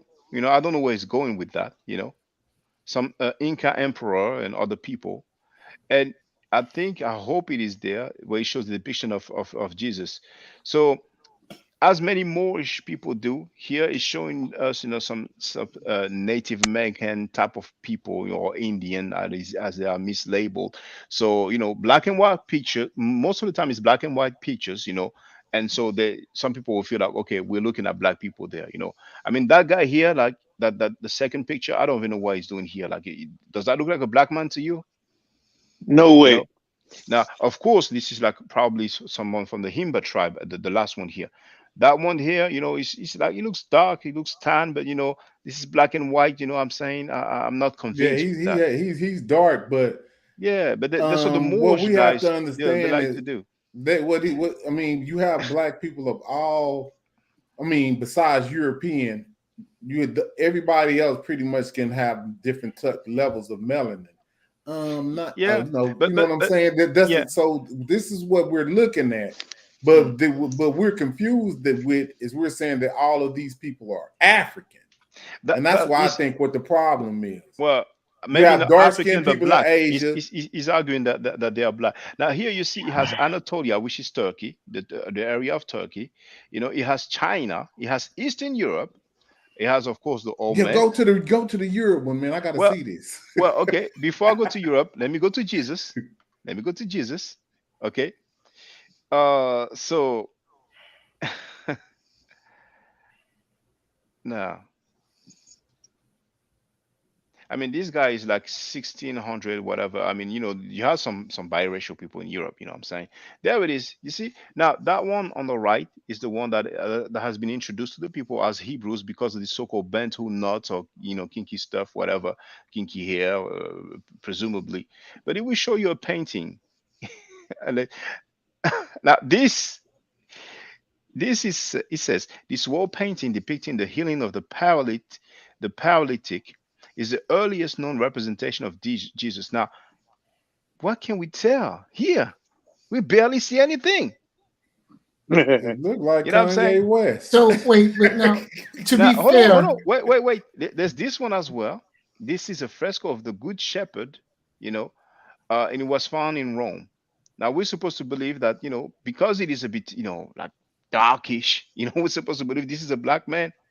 Now, um, it gives us a reference for that one. It says, collection of the Yale University Gallery of Fine Arts.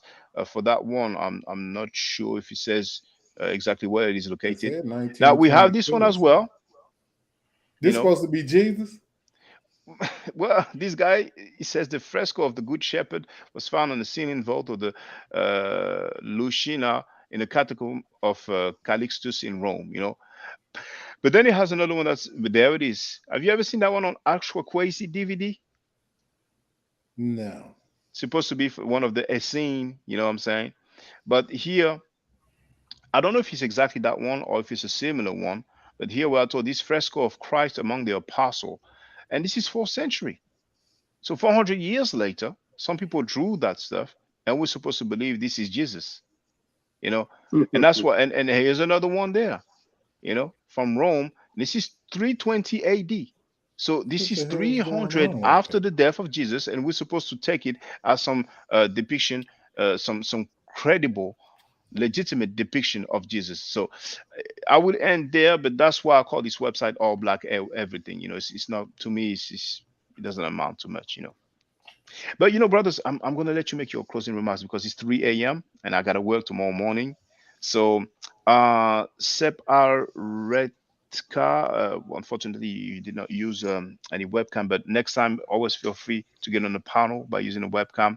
So we're gonna go clockwise. So we're gonna start with Pan African James. Please make your closing remarks. Yo, peace. As always, brother, just here to try to help support, real history, and chronology. To see some of the stuff that we continue to have to be repetitive on is kind of disheartening. I wish we could figure out some kind of way that we could start using this information to do something with. Other than that, I'm gonna close out and I'll check in with you.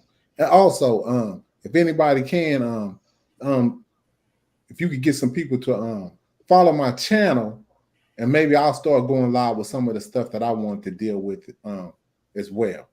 And with that, I'll close out.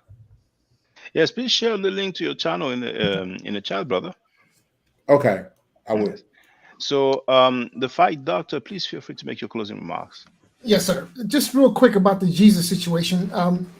In context, Mary and Jesus are represented in many churches in Europe as being black. the Black Mary and Black Jesus. It's actually that's true. Yeah, and Mary and Jesus also need to be understood in their proper context, which is that they are just modern representations of Aset and Heru. As such, they are in fact, Jesus is in fact black. If he's Heru, he is in fact black. But having said that, I think that the Caucasian Egyptian needs to open history book, get acquainted with modern anthropology. That term Caucasian is meaningless. It doesn't mean anything. In fact, this whole idea of race doesn't mean anything. It's an invention created by the demented Western civilized mind.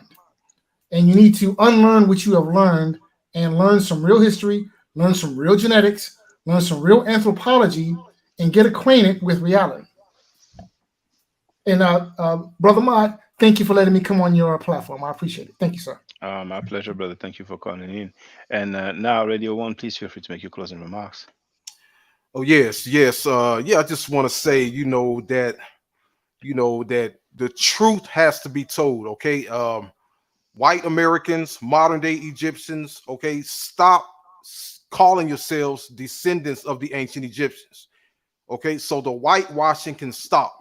This is why the whitewashing continues, because you guys want to steal this history, and we know who your true ancestors were. Okay, we know your ancestors were the Germanics, were the Arabs, those people. The ancient Egyptians are not your ancestors. Okay, and this is why the whitewashing has to stop. Now you want to say white African. Okay, now the only people that we see who are white Africans on the tombs are the people called the Timahu or the Chemehu. Okay, but you try to confuse those people with the black Egyptians. Okay, you're trying to call the black Egyptians the white Africans. No, we know that the Timahu and some of the Asiatics, those are the Timahu are your white Africans. Okay, so stop claiming the ancient Egyptians as your ancestors. These are not your ancestors, and when you stop doing that, then the whitewashing will stop. And to Chief X, okay, Chief X, okay, if you're gonna say that the ancient Egyptians were not black, we are getting the ideal that you're saying that they are white or they are pale skinned, okay? But you cannot sit up here and say that they are not black and at the same time saying they were dark skinned. No, if you're saying they're not black, you're going to have to prove that they were white, okay?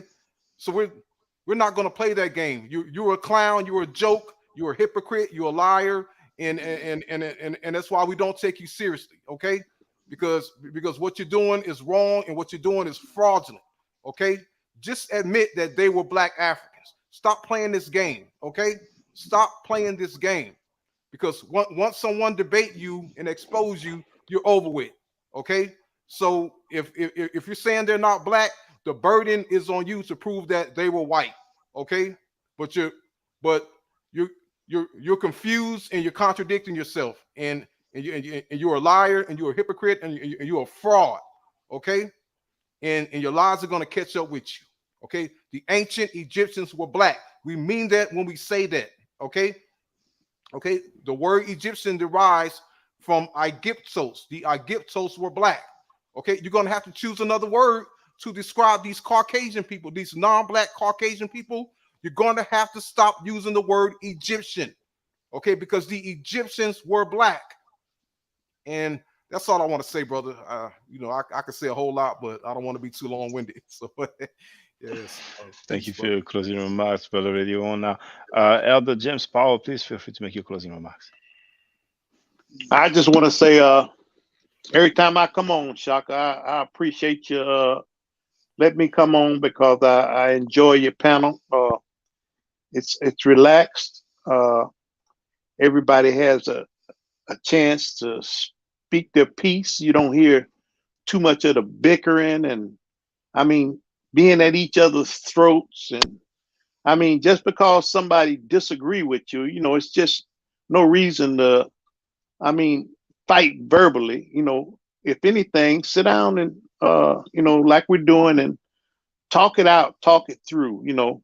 even if you still disagree, that's fine. But we need to do it sensibly, and that's just what I appreciate about your panel, man. And I come on yours more than anybody's. I stepped on a few of them, not too many, but yours I enjoy, man. And I want to just say keep doing what you're doing, and hopefully we can get some facts out of this. I mean, some truth. I learned from all of them because I do, visit quite a few channels anyway. I won't say platforms, channels. I might be as they say, be in the bushes sometimes. I might be there. You might not even know I'm there, but I'm listening and learning and trying to get some clarity out of this mess that we in, and we are in a big mess, man. And I'm really sorry. I'm not ashamed to be a part of the Black community or the Black race. I like the challenge, but I think we just have to be more sincere about getting to the bottom of this and being able to go on down the road. Nobody knows how long this thing called life is going to go on.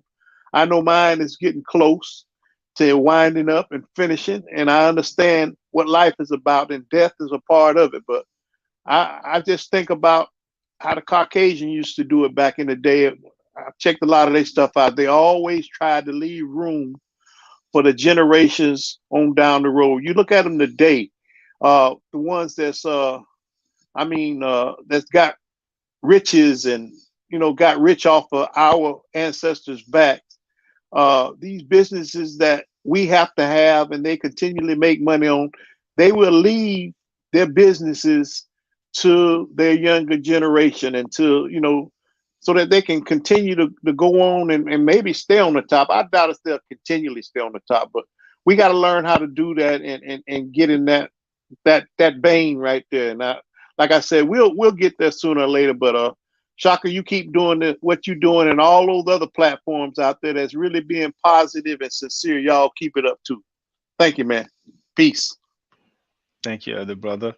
So, brothers and sisters, we've been live streaming for 3 hours and 52 minutes thus far. So I'm about to put an end to this live stream. For those who don't know, I'm giving metadata classes. I have been giving those classes for a few years. So if you're interested, my email address is in the description of this video. Make sure to watch the video entitled Kemet and Ma'at Before Judaism, Christianity, and Islam. And you also have the link in the description of this video. So brothers and sisters, stay safe, stay healthy. And if I'm allowed to buy the Neteru, I will definitely holler back at you. Hotel. Now, for the record, for those who don't know, I'm giving middle nature classes, and here, that's the flyer. Okay, so those who are interested, feel free to holler at me. If you're not interested, it's cool, but I recommend that everybody who has not yet seen the video Kemet and Ma'at Before Judaism, Christianity, and Islam, then watch it. It has about 300,000 views and really deserves to have a lot more. I just want to let everyone know who's listening in now and who's going to listen to this stream in the future. I just had my first Meta Nature class by Brother Shaka today, and I've had other Meta Nature lessons by other teachers, and I can tell you right now, the brother is the best in the game.